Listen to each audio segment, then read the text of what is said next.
നിർമ്മിത ബുദ്ധിയും ബുദ്ധിയുടെ നിർമ്മിതിയും പാനൽ ചർച്ച ആരംഭിക്കുകയാണ്. ശ്രദ്ധേയനായ ശാസ്ത്ര എഴുത്തുകാരനാണ് ജീവൻ ജോബ് തോമസ്. ആനുകാലികങ്ങളിൽ ശാസ്ത്ര സംബന്ധമായ ലേഖനങ്ങൾ എഴുതിവരുന്നു. സിനിമാ തിരക്കഥാകൃത്തുമാണ്. ബാലസാഹിത്യ വകുപ്പിന്റെ ശാസ്ത്ര വിഭാഗം പുരസ്കാരം ലഭിച്ച വരുൺ രമേശ് മാധ്യമപ്രവർത്തകനും എഴുത്തുകാരനുമാണ്. അധ്യാപികയും കവിയുമായ സംഗീത ചേനമ്പുല്ലി ആനുകാലികങ്ങളിൽ ശാസ്ത്ര സിനിമാ ലേഖനങ്ങളും കവിതകളും എഴുതുന്നു. ശാസ്ത്ര സാഹിത്യ പരിഷത്തിന്റെ ശാസ്ത്ര കേരളം മാസികയുടെ അസോസിയേറ്റ് എഡിറ്ററുമാണ്. നിർമ്മിത ബുദ്ധിയെ അടിസ്ഥാനമാക്കി നിരവധി ഗ്രന്ഥങ്ങൾ രചിച്ച എഴുത്തുകാരനാണ് പി ദീപക്. കേരള സാഹിത്യ അക്കാദമിയുടെ ഈ വർഷത്തെ വൈജ്ഞാനിക സാഹിത്യത്തിനുള്ള അവാർഡിന് അർഹനാണ്.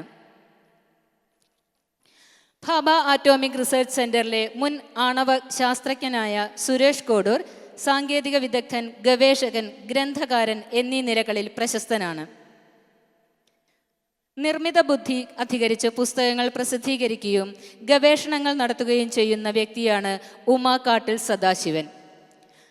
നിർമ്മിത ബുദ്ധിയും ബുദ്ധിയുടെ നിർമ്മിതയും എന്ന ഈ പാനൽ ചർച്ചയിൽ അധ്യക്ഷത വഹിക്കുന്നതിനായി ശ്രീ ജീവൻ ജോബ് തോമസിനെ ആദരപൂർവ്വം ക്ഷണിക്കുന്നു.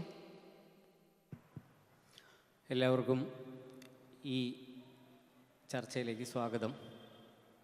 നിർമ്മിത ബുദ്ധിയും ബുദ്ധിയുടെ നിർമ്മിതിയും എന്നുള്ള വിഷയത്തെ പറ്റിയിട്ട് ഒരുപക്ഷെ കേരളത്തിലിപ്പോൾ AI ബന്ധപ്പെട്ട്, നിർമ്മിത ബുദ്ധിയുമായി ബന്ധപ്പെട്ട് ഒരുപാട് ചർച്ചകൾ നിരന്തരം നടക്കുന്ന ഒരു സമയമാണ്. കേരളത്തിൽ മാത്രമല്ല, ലോകമെമ്പാടും നമ്മുടെ പുതിയ ജനറേഷൻ കുട്ടികളൊക്കെ ആണെങ്കിൽ നിരന്തരം AI ഓരോ ടൂൾസും ഉപയോഗിച്ച് അവരുടെ പഠനത്തിലൊക്കെ ഭയങ്കരമായി വലിയ മാറ്റങ്ങൾക്ക് സാധ്യതകൾ തെളിഞ്ഞുകൊണ്ടിരിക്കുന്ന ഒരു കാലത്താണ് നമ്മൾ ജീവിക്കുന്നത്. ഈ സമയത്ത് ഇതുപോലെയൊരു ചർച്ച, ഈ ഒരു പാനൽ, നിങ്ങൾക്കിപ്പോൾ പാനലിൻ്റെ സ്വഭാവം കേട്ടപ്പോൾ തന്നെ മനസ്സിലാവും. വ്യത്യസ്ത തരത്തിൽ ഈ വിഷയത്തെ, AI ബന്ധപ്പെട്ട വിഷയത്തെ വളരെ ആഴത്തിൽ പഠിച്ചിട്ടുള്ള ഒരു പാനലാണ് നമുക്കുള്ളത്.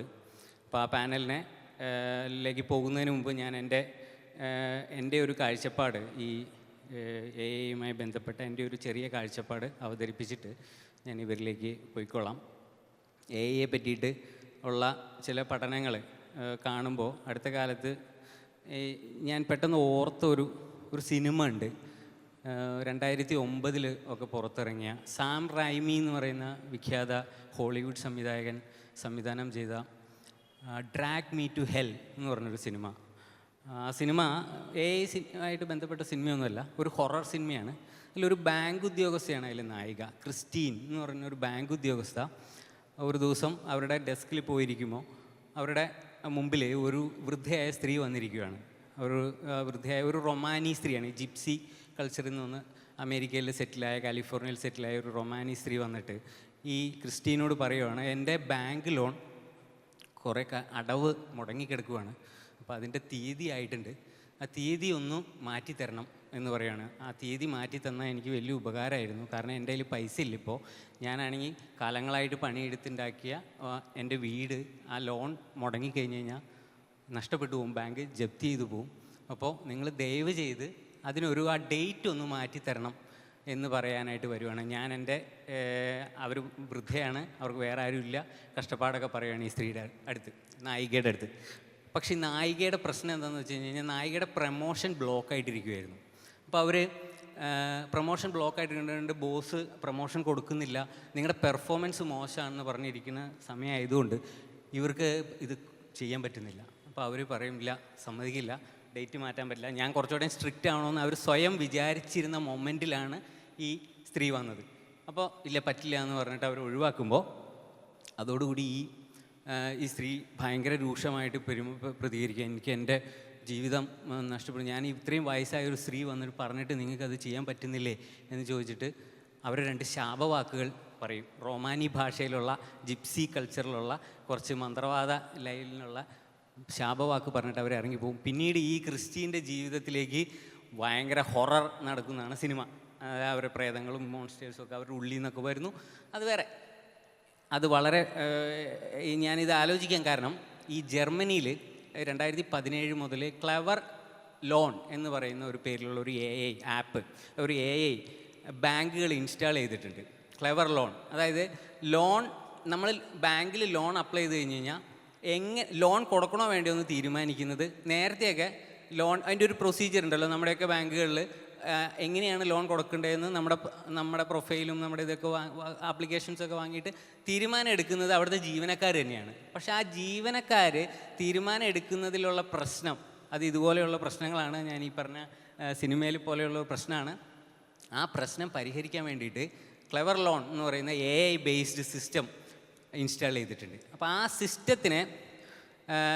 ആ സിസ്റ്റം 17 മുതലുണ്ട്. അപ്പോൾ അതിനെ ബേസ് ചെയ്തിട്ടുള്ള വളരെ സീരിയസ് ആയിട്ടുള്ള പഠനം വന്നിട്ടുണ്ട് ജർമ്മനിയിൽ.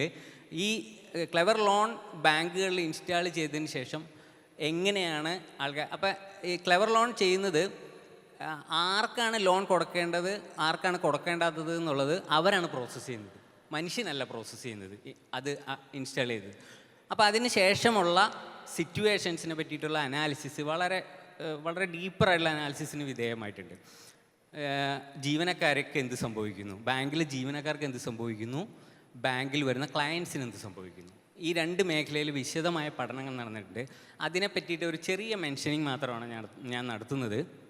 അതായത് ഈ ക്ലെവർ ലോൺ ഇൻസ്റ്റാൾ ചെയ്തതിന് ശേഷം ജീവനക്കാരുടെ പണി എന്ന് പറയുന്നത്, നേരത്തെ ജീവനക്കാരെ ആർക്ക് ലോൺ കൊടുക്കണം, നിങ്ങളുടെ ലോൺ കൊടുക്കണോ വേണ്ടയോ എന്നുള്ളൊക്കെ തീരുമാനമെടുക്കാനുള്ള റെസ്പോൺസിബിലിറ്റി ഈ ജീവനക്കാർക്കായിരുന്നു, അതായത് മനുഷ്യന് തന്നെയായിരുന്നു. പക്ഷേ ഇപ്പോഴത്തെ അവസ്ഥ അത് മാറിയിട്ട് AI ആണ് തീരുമാനം എടുക്കുന്നത്. അപ്പോൾ എന്താണ് സംഭവിക്കുന്നത്? അപ്പോൾ ഈ ജീവനക്കാർ ഫ്രണ്ട് ഡെസ്കിൽ ഇരുന്നിട്ട് ആപ്ലിക്കേഷൻ മേടിക്കും, അത് വേണ്ടി AI അത് അപ്ലൈ ചെയ്തിട്ട് കൊടുക്കും, AI റിസൾട്ട് കൊടുക്കും. ജീവനക്കാർ അത് തിരിച്ച് ക്ലയൻറ്റിനോട് പറയും, നിങ്ങൾക്ക് ലോൺ അനുവദിച്ചിട്ടുണ്ട് അല്ലെങ്കിൽ ലോൺ കിട്ടിയിട്ടില്ല എന്ന് പറയും. അപ്പോൾ ഈ സിറ്റുവേഷൻ എന്താണ് ഉണ്ടാക്കുന്നത്? ജീവനക്കാരൻ്റെ ഉത്തരവാദിത്തത്തെ കംപ്ലീറ്റ് ആയിട്ട് എടുത്തു മാറ്റി. ഉത്തരവാദിത്തം ഇല്ല, അത് മാത്രമല്ല നമ്മൾ അതിൻ്റെ അകത്ത് അപ്പോൾ അതിൻ്റെ അകത്ത് വേറൊരു ഗുണം ഉണ്ടായെന്ന് വെച്ച് കഴിഞ്ഞാൽ എറർ ഫ്രീ ആണ്. എറർ ഫ്രീ എന്ന് പറഞ്ഞു കഴിഞ്ഞാൽ അതിലത് ബാങ്കിന് ഭയങ്കര ഗുണമാണെന്നാണ് പറയപ്പെടുന്നത്. മൊത്തത്തിൽ വിറ്റുവരവും ബാങ്കിൻ്റെ പ്രോഫിറ്റ് ലെവൽ നോക്കുമ്പോൾ അത് ബാങ്കിന് ഭയങ്കര ഗുണമാണ്. പക്ഷേ അതിനെ പറ്റിയിട്ടുള്ള വളരെ പ്രധാനപ്പെട്ട ചില പഠനങ്ങൾ പറയുന്നത് ബാങ്കിൻ്റെ കാര്യം ഓക്കെ, പക്ഷേ മനുഷ്യൻ്റെ കാര്യമോ എന്നുള്ളതാണ്. മനുഷ്യൻ്റെ കാര്യം എന്താണ്? അതിലേറ്റവും പ്രധാനപ്പെട്ടത് മനുഷ്യരുടെ ഏറ്റവും പ്രത്യേകത, നമ്മളെങ്ങനെയാണ് തീരുമാനമെടുക്കുന്നത് എന്നുള്ളതാണ്. നമ്മൾ തീരുമാനമെടുക്കുന്നതും AI തീരുമാനമെടുക്കുന്നതും തമ്മിലുള്ള വ്യത്യാസമാണ് ഇതിൻ്റെ അകത്ത് ഏറ്റവും പ്രധാനപ്പെട്ട സാധനം. നമ്മളുടെ തീരുമാനങ്ങളിൽ എപ്പോഴും സോഫ്റ്റ് വാല്യൂസ്, നമ്മൾ വളരെ മൃദുവായിട്ടുള്ള മൂല്യങ്ങൾ എപ്പോഴും സൂക്ഷിക്കുന്ന ജീവികളാണ്. ഏത് തീരുമാനത്തിലും നമ്മൾ എന്ത് തീരുമാനമെടുത്താലും അത് നമ്മളുടെ തലച്ചോറിനെ പറ്റി പറയുന്നത് ഒരു ട്രിപ്ലറ്റ് ബ്രെയിൻ ആണെന്നാണ് പറയുന്നത്. അതിൻ്റെ ബേസ് ഭാഗം എന്ന് പറയുന്നത് ഒരു റെപ്റ്റീലിയൻ തലച്ചോറാണ്. അതിനപ്പുറമുള്ളത് പാലിയോ മമേലിയൻ ബ്രെയിനാണ്. അതിൻ്റെ ലിംബിക് സിസ്റ്റം എന്ന് പറയുന്നത്, ലിംബിക് സിസ്റ്റത്തിന് അത് നമ്മൾ മാമൽസ് ആയതിനു ശേഷം, സസ്തനികളായതിനു ശേഷം ഡെവലപ്പ് ചെയ്ത ബ്രെയിൻ സിസ്റ്റമാണ്. അതിനുശേഷമാണ് കുരങ്ങന്മാരിൽ നിന്നും മനുഷ്യരിലേക്ക് പരിണാമം നടന്നതിന് ശേഷം ഉണ്ടായിട്ടുള്ള സെറിബ്രൽ കോർട്ടക്സ്, അത് നമ്മുടെ നിയോ മമേലിയൻ ബ്രെയിൻ എന്ന് പറയുമ്പോൾ അതായത് നമ്മൾ എന്ത് തീരുമാനം എടുക്കുമ്പോഴും നമ്മൾ പാമ്പിൻ്റെയും എലികളുടെയും കുരങ്ങുകളുടെയും പൂർവിക ചരിത്രം നമ്മുടെ തീരുമാനത്തെ ബാധിക്കും. നമ്മുടെ മുതുമുത്തശ്ശന്മാരുടെ ഹിസ്റ്ററി നമ്മുടെ തീരുമാനത്തെ ബാധിക്കും. നമ്മുടെ അച്ഛനപ്പൂപ്പന്മാരുടെ തീരുമാനം ബാധിക്കും. നമ്മുടെ വൈകാരിക ജീവിതം ബാധിക്കും.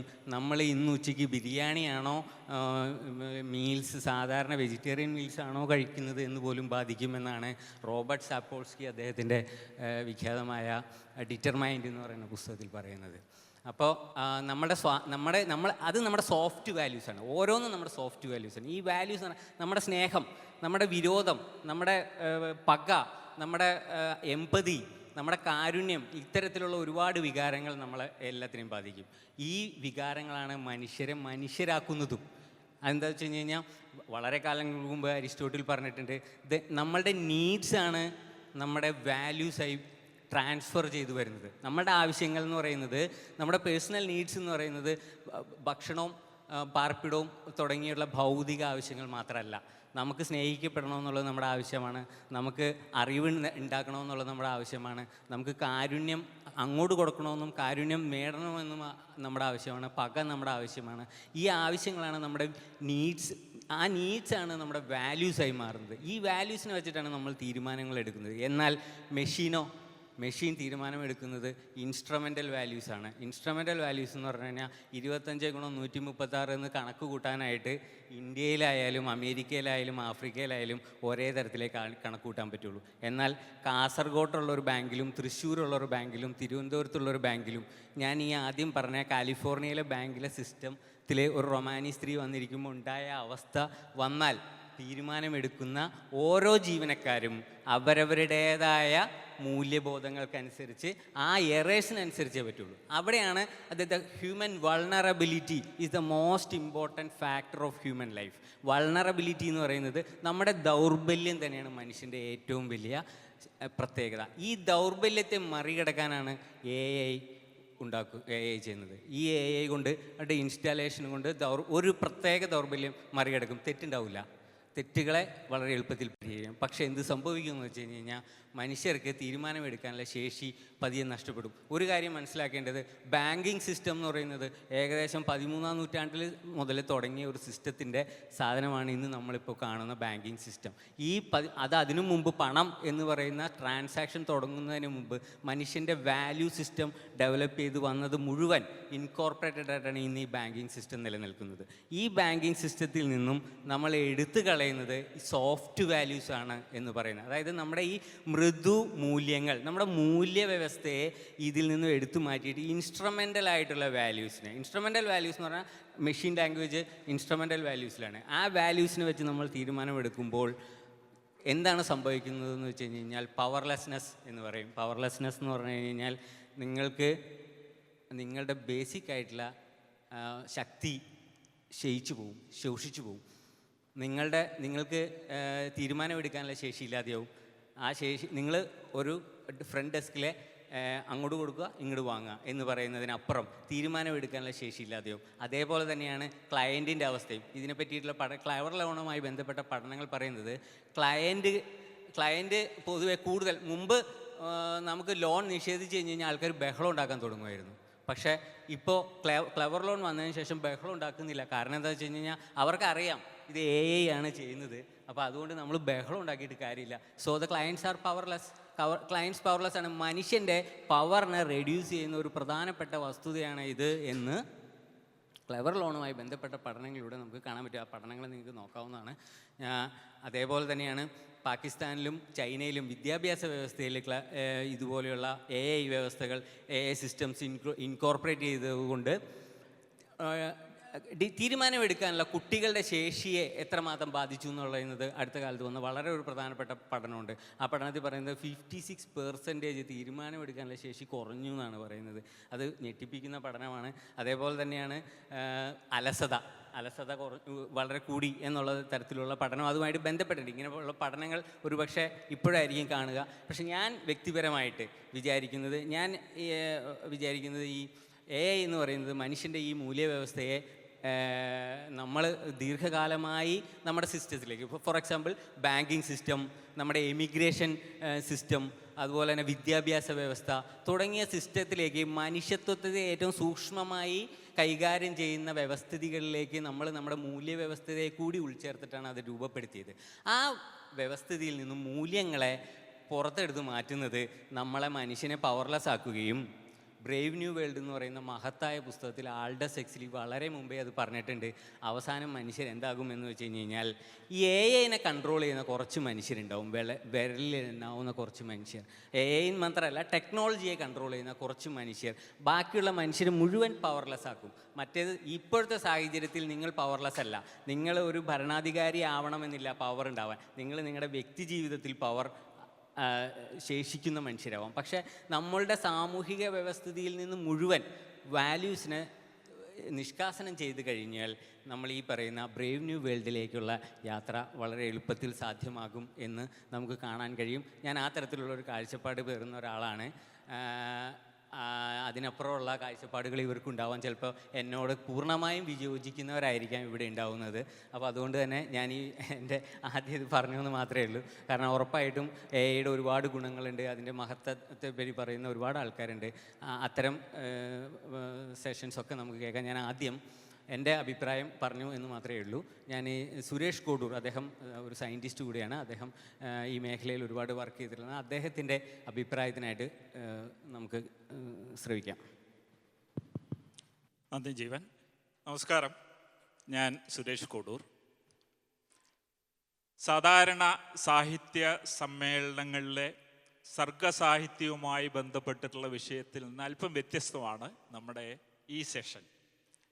എങ്കിലും നിർമ്മിത ബുദ്ധി സർഗസാഹിത്യത്തെ അടക്കം ബാധിക്കുന്ന ഒരു വിഷയമായി ഉയർന്നു വന്നിട്ടുള്ളത് കൊണ്ട് അതേക്കുറിച്ചുള്ള ചർച്ച നമ്മുടെ ഈ സാർവദേശീയ സാഹിത്യോത്സവത്തിലും പ്രസക്തമാവുന്നു.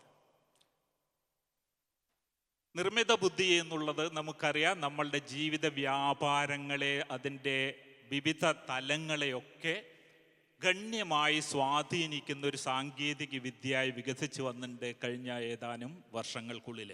ChatGPT ഇന്ന് ചായക്കടയിലെ സംസാര വിഷയമാണ്.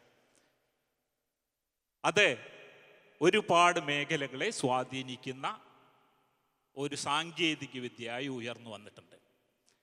അതുകൊണ്ട് എനിക്കറിയാം, നമ്മളുടെ സദസ്സിൽ ഇരിക്കുന്നവരിലെ ബഹുഭൂരിപക്ഷവും എന്നുള്ളത് ഒരു കമ്പ്യൂട്ടർ സാങ്കേതിക വിദ്യയാണ്. അതുകൊണ്ട് പലരും കമ്പ്യൂട്ടർ സാങ്കേതിക വിദ്യയുടെ പശ്ചാത്തലമുള്ളവരോ അല്ലെങ്കിൽ പരിജ്ഞാനമുള്ളവരോ ആയിരിക്കില്ല എന്നതുകൊണ്ട് ഞാൻ ഈ വളരെ ചുരുങ്ങിയ ഈ 10 മിനിറ്റിൽ 3 കാര്യങ്ങളെ 3 ചോദ്യങ്ങൾക്ക് വളരെ ലളിതമായി ഉത്തരം പറയാനോ അല്ലെങ്കിൽ വിശദീകരിക്കാനോ ആണ് ശ്രമിക്കുന്നത്. അതിൽ സമയം കിട്ടുകയാണെങ്കിൽ മറ്റ് ചില വിഷയങ്ങളെ കൂടി പരാമർശിക്കാം. 3 കാര്യങ്ങൾ. 1, എന്താണ് നിർമ്മിത ബുദ്ധി അഥവാ ആർട്ടിഫിഷ്യൽ ഇൻ്റലിജൻസ്? 2, എങ്ങനെയാണ് നിർമ്മിത ബുദ്ധിക്ക് ബുദ്ധി ഉണ്ടാവുന്നത്? എങ്ങനെയാണ് നമ്മൾ ആർട്ടിഫിഷ്യലി ബുദ്ധി ഉണ്ടാക്കുന്നത്, ബുദ്ധി നിർമ്മിക്കുന്നത്? 3, നിർമ്മിത ബുദ്ധി ഉയർത്തുന്ന ആശങ്കകൾ എന്തൊക്കെയാണ്? നമുക്കതറിയാം, അത് ധാരാളം അവസരങ്ങൾ ഉണ്ടാക്കുന്നുണ്ട്, ധാരാളം സാധ്യതകൾ ഉയർത്തിയിട്ടുണ്ട്. പക്ഷേ അതോടൊപ്പം തന്നെ വളരെ ഗൗരവതരമായ ചില ആശങ്കകളും അത് മുന്നോട്ട് വയ്ക്കുന്നുണ്ട്. സമയത്തിനനുസരിച്ച് നമുക്ക് ഈ 3 ചോദ്യങ്ങളെ, ഈ 3 വിഷയങ്ങളെ പരിശോധിക്കാമെന്നാണ് ഞാൻ കരുതുന്നത്. ആദ്യം, എന്താണ് നിർമ്മിത ബുദ്ധി? പലർക്കും പലതാണ് നിർമ്മിത ബുദ്ധി എന്നാണ് ആദ്യത്തെ ഉത്തരം. കാരണം നിർമ്മിത ബുദ്ധിയെ പലരും പല രീതിയിലാണ് മനസ്സിലാക്കിയിട്ടുള്ളത്. അതിൻ്റെ നിർവചനം തന്നെ കാലത്തിനനുസരിച്ച് മാറുന്നതാണ്. ഏതാണ്ട് ഒരു 30-40 കൊല്ലം മുമ്പ് എന്താണെന്ന് ചോദിച്ചാൽ കിട്ടുന്ന ഉത്തരമല്ല ഇന്ന് കിട്ടുക. ഞാൻ 1990 ബാബ അറ്റോമിക് റിസർച്ച് സെൻറ്ററിൽ ശാസ്ത്രജ്ഞനായി പ്രവർത്തിച്ചിരുന്ന കാലം മുതൽ എയുമായിട്ട് പ്രവർത്തിക്കുന്ന ആളാണ്. അതുകൊണ്ട് ഒരുപാട് മാറ്റങ്ങൾ ഈ കാലങ്ങളിൽ ഉണ്ടായിട്ടുണ്ട്. എന്താണ് ചിലർക്കത് ChatGPT ആണ്, ചിലർക്ക് മനുഷ്യനെ കീഴടക്കുന്ന സൂപ്പർ റോബോട്ട്സുകളാണ്. ഒരുപാട് ഹൈപ്പ് എനെ കുറിച്ചുള്ളത് കൊണ്ട് ഇത് പല ഘട്ടങ്ങളിലും ഉണ്ടായിട്ടുണ്ട്. വിൻഡേഴ്സ് എന്ന് നമ്മൾ പറയുന്ന മാതിരി, അതായത് ഒരുപാട് പ്രോമിസ് ചെയ്യും, എന്നിട്ട് അത് പരാജയപ്പെടുകയും അതിലുള്ള ഇൻട്രസ്റ്റ് കുറയുകയും ചെയ്യുന്ന ഒരുപാട് സൈക്കിൾസ് ഉണ്ടായിട്ടുണ്ട്. 1960 ഇന്ന് നമ്മൾ ChatGPT എന്ന് പറയുന്ന മാതിരി എലീസ എന്ന് പറയുന്ന ഒരു ആപ്ലിക്കേഷൻ ഉണ്ടായിരുന്നു. ഇതുപോലെ തന്നെ നമുക്ക് വർത്തമാനം പറയാൻ പറ്റുന്ന ഒരു ആപ്ലിക്കേഷൻ. അന്ന് ന്യൂയോർക്ക് ടൈംസ് പറഞ്ഞത്, ഇതാ ആർട്ടിഫിഷ്യൽ ഇൻ്റലിജൻസ് നടക്കാനും ഓടാനും ഇരിക്കാനും പ്രത്യുൽപാദനം ചെയ്യാനും കഴിവുള്ള നിർമ്മിത ബുദ്ധി എന്ന് പ്രതീക്ഷിക്കുന്നതിൻ്റെ പ്രാഥമിക രൂപം പുറത്തിറങ്ങി എന്നാണ്. പക്ഷെ അതിനുശേഷം ഒരുപാട് എഐയിലെ അതിൻ്റെ പ്രതീക്ഷിച്ച റിസൾട്ട് തരുന്നതിന് പരാജയപ്പെടുകയുണ്ടായി. 1997 നിങ്ങൾക്ക് പലരും ഓർമ്മയുണ്ടാവും, ഡീപ് ബ്ലൂ എന്ന IBM കമ്പ്യൂട്ടർ കാസ്പറോവിനെ തോൽപ്പിച്ചത് വലിയ എക്സൈറ്റ്മെൻ്റ് ആയിരുന്നു. അപ്പം അങ്ങനെ പല കാലങ്ങളിലും ഒരുപാട് പ്രതീക്ഷ ഉയർത്തുകയും എന്നാൽ പ്രതീക്ഷയ്ക്കനുസരിച്ച് ഉയരാൻ കഴിയാതെ വരികയും ചെയ്യുന്നുണ്ട്. പക്ഷേ ഇപ്പോൾ അത് ഒരുപാട് ഉപയോഗയോഗ്യമായ കാര്യങ്ങൾ മനുഷ്യൻ്റെ ജീവിത നിലവാരം ഉയർത്തുന്നതിന് സാധ്യമാവുന്ന ഒരു നിലയിലേക്ക് അത് നിർമ്മിത ബുദ്ധിയുടെ സാങ്കേതിക വിദ്യ ഉയർന്നിട്ടുണ്ട്. അപ്പോൾ എന്താണ് നിർമ്മിത ബുദ്ധി? നിർമ്മിത ബുദ്ധി എന്നത് കമ്പ്യൂട്ടർ സോഫ്റ്റ്വെയർ ആണ്.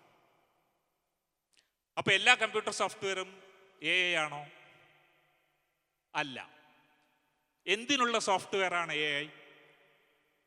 കമ്പ്യൂട്ടറിന് മനുഷ്യ ബുദ്ധിയുടെ ചില സവിശേഷതകൾ, ഞാൻ ചില സവിശേഷതകൾ അണ്ടർലൈൻ പറയാണ്. കാരണം മനുഷ്യ ബുദ്ധിക്ക് ഒരു തരത്തിലുള്ള ബുദ്ധിയല്ല, ഒരുപാട് തലങ്ങളുള്ള ബുദ്ധിക്ക് ഒരുപാട് തലങ്ങളുണ്ട്. 7 തരം ബുദ്ധിയാണെന്നാണ് ഒരു വർഗീകരണം, ഒരു ക്ലാസിഫിക്കേഷൻ. മനുഷ്യൻ ബുദ്ധിയുടെ ചില സവിശേഷതകൾ അനുകരിക്കാൻ കമ്പ്യൂട്ടറിനെ പ്രാപ്തമാക്കുന്ന സോഫ്റ്റ്വെയർ ആണ് നിർമ്മിത ബുദ്ധി. മനുഷ്യന്റെ ബുദ്ധിയുടെ ചില സവിശേഷതകൾ, ചില ഫീച്ചേഴ്സ്, ചില കഴിവുകളെ അനുകരിക്കാൻ, മിമിക് ചെയ്യാൻ പ്രാപ്തമാക്കുന്ന സോഫ്റ്റ്വെയർ ആണ് നിർമ്മിത ബുദ്ധി അഥവാ ആർട്ടിഫിഷ്യൽ ഇന്റലിജൻസ്. ഏത് കഴിവുകൾ? കമ്പ്യൂട്ടറിന് പ്രധാനമായും കമ്പ്യൂട്ടർ ഏതിനാണ് ഏറ്റവും ഗുണം കാണിക്കുന്നതിൽ ഏറ്റവും മെച്ചപ്പെട്ടത്? Computation, logic. നേരെ മറിച്ച് മനുഷ്യബുദ്ധിയുടെ ക്രിയേറ്റീവ് ഇൻ്റലിജൻസ് അല്ലെങ്കിൽ ലേണിംഗ് എബിലിറ്റി, ഇങ്ങനെ ഒരുപാട് തലത്തിലുള്ള ബുദ്ധിയൊന്നും AI-നില്ല. ചില 2-3 സവിശേഷതകളാണ് AI-ന്. അപ്പൊ ഏത് കഴിവാണ് ആർട്ടിഫിഷ്യൽ ഇന്റലിജൻസ് അനുകരിക്കാൻ ശ്രമിക്കുന്നത്? നമ്മൾ 2 വിധത്തിലാണ് പഠിക്കുന്നത്. പ്രധാനമായിട്ടും 2 വിധത്തിലാണ് നമ്മൾ പഠിക്കുന്നത്. ഒന്ന്, നിർദ്ദേശങ്ങൾക്കനുസരിച്ച്, ഇൻസ്ട്രക്ഷൻസ്. അതായത് ഇപ്പോൾ സാഹിത്യ അക്കാദമിയിൽ നിന്ന് തൃശ്ശൂർ റെയിൽവേ സ്റ്റേഷനിലേക്ക് എങ്ങനെയാണ് പോകേണ്ടതെന്ന് ചോദിച്ചാൽ നമ്മൾ പറയും അടുത്ത റൈറ്റ് എടുക്കുക, രണ്ടാമത്തെ ലെഫ്റ്റ് എടുക്കുക, 2 കിലോമീറ്റർ കഴിഞ്ഞ് വളവ് കഴിഞ്ഞ് അടുത്ത ലെഫ്റ്റ് എടുക്കുക. ഇങ്ങനെയാണ് നമ്മൾ പഠിക്കും. ഇൻസ്ട്രക്ഷൻസ് ആണ്. എങ്ങനെയാണ് സാമ്പാർ ഉണ്ടാക്കേണ്ടതെന്ന് ചോദിച്ചാൽ റെസിപ്പിയാണ് നിങ്ങൾ പറയുക. Step 1, step 2, step 3. അല്ലെങ്കിൽ ഒരു മെഷീൻ ഓപ്പറേറ്റ് ചെയ്യുന്നത്. ഇതിനെയാണ് ഇൻസ്ട്രക്ഷൻസിലാണ് നമ്മൾ പഠിക്കുന്നത്. പക്ഷേ രണ്ടാമതൊരു തരത്തിൽ കൂടി പഠിക്കാൻ മനുഷ്യബുദ്ധിക്ക് കഴിയും. അതെന്താണ്? ഉദാഹരണങ്ങളിൽ നിന്ന് പഠിക്കുന്നത്, അനുഭവങ്ങളിൽ നിന്ന് പഠിക്കുന്നത്, അല്ലെങ്കിൽ ഡേറ്റയിൽ നിന്ന് പഠിക്കുന്നത്.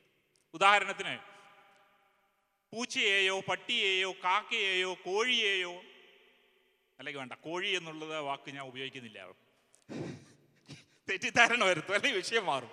അതുകൊണ്ട് കോഴിയെ വിടാം. പൂച്ചയോ പട്ടിയോ അല്ലെങ്കിൽ കാക്കയെയോ എങ്ങനെയാണ് നമ്മൾ തിരിച്ചറിയുന്നത്? വളരെ സിമ്പിളാണ്. പക്ഷെ എങ്ങനെയാണ് തിരിച്ചറിയുന്നത്? എന്താണ് അതിലെ അണ്ടർലൈൻ മെക്കാനിസം? പൂച്ചയെയോ പട്ടിയെയോ നമ്മൾ ഒരുപാട് പൂച്ചയോ പട്ടിയെ കണ്ടിട്ട് ലോകത്ത് വേറെ എവിടെയെങ്കിലും പോയിട്ട് നമ്മൾ ഇന്ന് വരെ കാണാത്ത ഒരു പൂച്ചയെയോ പട്ടിയെയോ കണ്ടാലും നമ്മൾ തിരിച്ചറിയും അത് പൂച്ചയാണോ പട്ടിയാണോ എന്നുള്ളത്. എങ്ങനെയാണ് ഇത് സാധിക്കുന്നത്? ഇതിന് കാരണം നമ്മളെ പഠിപ്പിച്ചിട്ടുണ്ട് എന്നുള്ളത് കൊണ്ടാണ്. കുട്ടിക്കാലത്ത് അമ്മ നമ്മളെ ഒക്കത്ത് പിന്നെ ചോറിൻ്റെ ഉരുളിയും വായിൽ വെച്ചിട്ട് ഇതാ കോഴി, ഇതാ കാക്ക, ഇതാ പൂച്ച, ഇതാ പട്ടി എന്ന് നമ്മളെ പഠിപ്പിക്കുകയാണ്.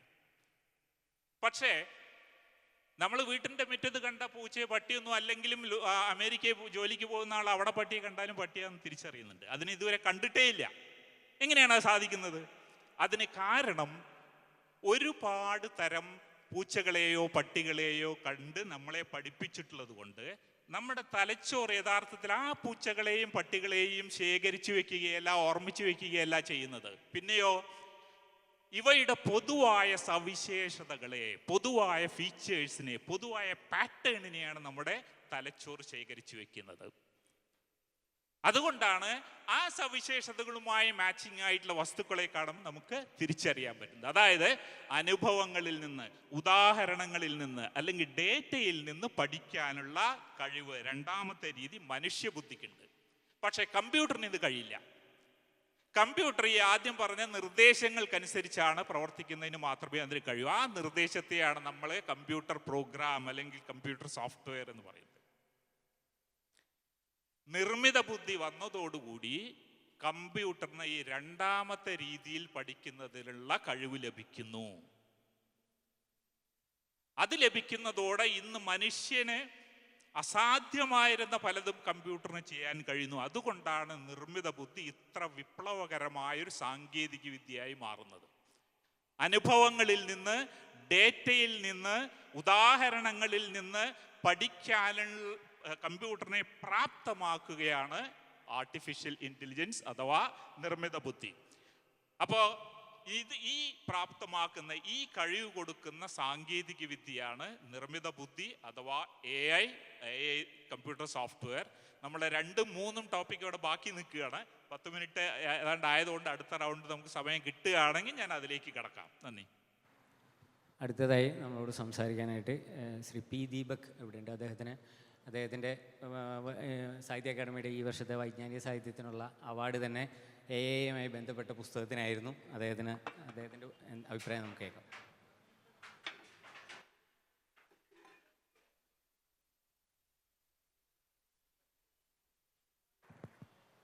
ഹലോ.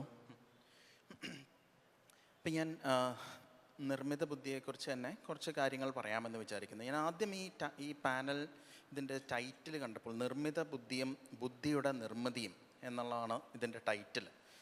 അപ്പോൾ ഇതിനെക്കുറിച്ച് കുറച്ച് ചരിത്രപരമായിട്ടുള്ള കുറച്ച് വശങ്ങളെക്കുറിച്ച് ആദ്യം സംസാരിച്ച് തുടങ്ങാം എന്ന് വിചാരിക്കുന്നു. അപ്പോൾ ബുദ്ധി നിർമ്മിക്കാനാകുമോ എന്നുള്ള ഒരു ചോദ്യമുണ്ട്. ഈ ചോദ്യം 1950 അലൻ ട്യൂറിങ് ചോദിക്കുന്നുണ്ട്. ക്യാൻ മെഷീൻസ് തിങ്ക്, അല്ലെങ്കിൽ തിങ്ക് ചെയ്യുന്ന മെഷീൻസിനെ നിർമ്മിക്കാൻ സാധിക്കുമോ എന്നും ആ ചോദ്യം മാറ്റി വായിക്കാം. ഈ ചോദ്യം ഒരുപക്ഷെ വളരെ അബ്സേർഡായിട്ട് തോന്നേണ്ടതാണ്, വളരെ ഒരു അർത്ഥവുമില്ലാത്തതായിട്ട് തോന്നേണ്ടതാണ്. കാരണം ബുദ്ധി എന്നുള്ളത് നമുക്ക് ഒരുപക്ഷെ ചിന്തിക്കാവുന്നത്, ബുദ്ധി എന്ന് പറയുന്നത് ജീവജാലങ്ങളുമായിട്ട് ബന്ധപ്പെട്ടുള്ളതാണ്, മനുഷ്യരുമായിട്ട് ബന്ധപ്പെട്ടുള്ളതാണ്. ആ രീതിയിൽ നമ്മൾ മനസ്സിലാക്കുകയാണെങ്കിൽ യന്ത്രങ്ങൾക്ക് ബുദ്ധി ഉണ്ടാകുമോ എന്നുള്ളൊരു ചോദ്യം വളരെ ഒരു അർത്ഥശൂന്യമായ ചോദ്യമായിട്ട് അനുഭവപ്പെടേണ്ടതാണ്. പക്ഷെ അദ്ദേഹം ഈ ചോദ്യം ചോദിക്കുന്നുണ്ട്. ആ ചോദ്യം പിന്തുടർന്നുകൊണ്ടാണ് നമ്മൾ ഈ നിർമ്മിത ബുദ്ധി എന്ന് പറയുന്ന ഈ വൈജ്ഞാനിക മേഖല പിന്നീട് വികസിച്ചു വരുന്നത്. അപ്പോൾ ഈ ചോദ്യം ചോദിക്കുന്നതിന് ഒരു പശ്ചാത്തലമുണ്ട്. ആ പശ്ചാത്തലം ഒന്ന് ചെറുതായിട്ട് പറയാം എന്ന് വിചാരിക്കുന്നു.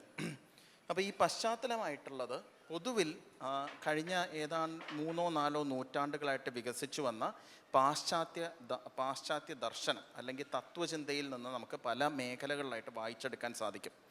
ഒന്ന്, തോമസ് ഹോബ്സ് എന്ന പൊളിറ്റിക്കൽ ഫിലോസഫർ, അദ്ദേഹത്തിൻ്റെ ഏറ്റവും വിഖ്യാതമായിട്ടുള്ളൊരു കൃതിയിൽ പറയുന്ന ഒരു സംഗതി reasoning is nothing but reckoning എന്നാണ്.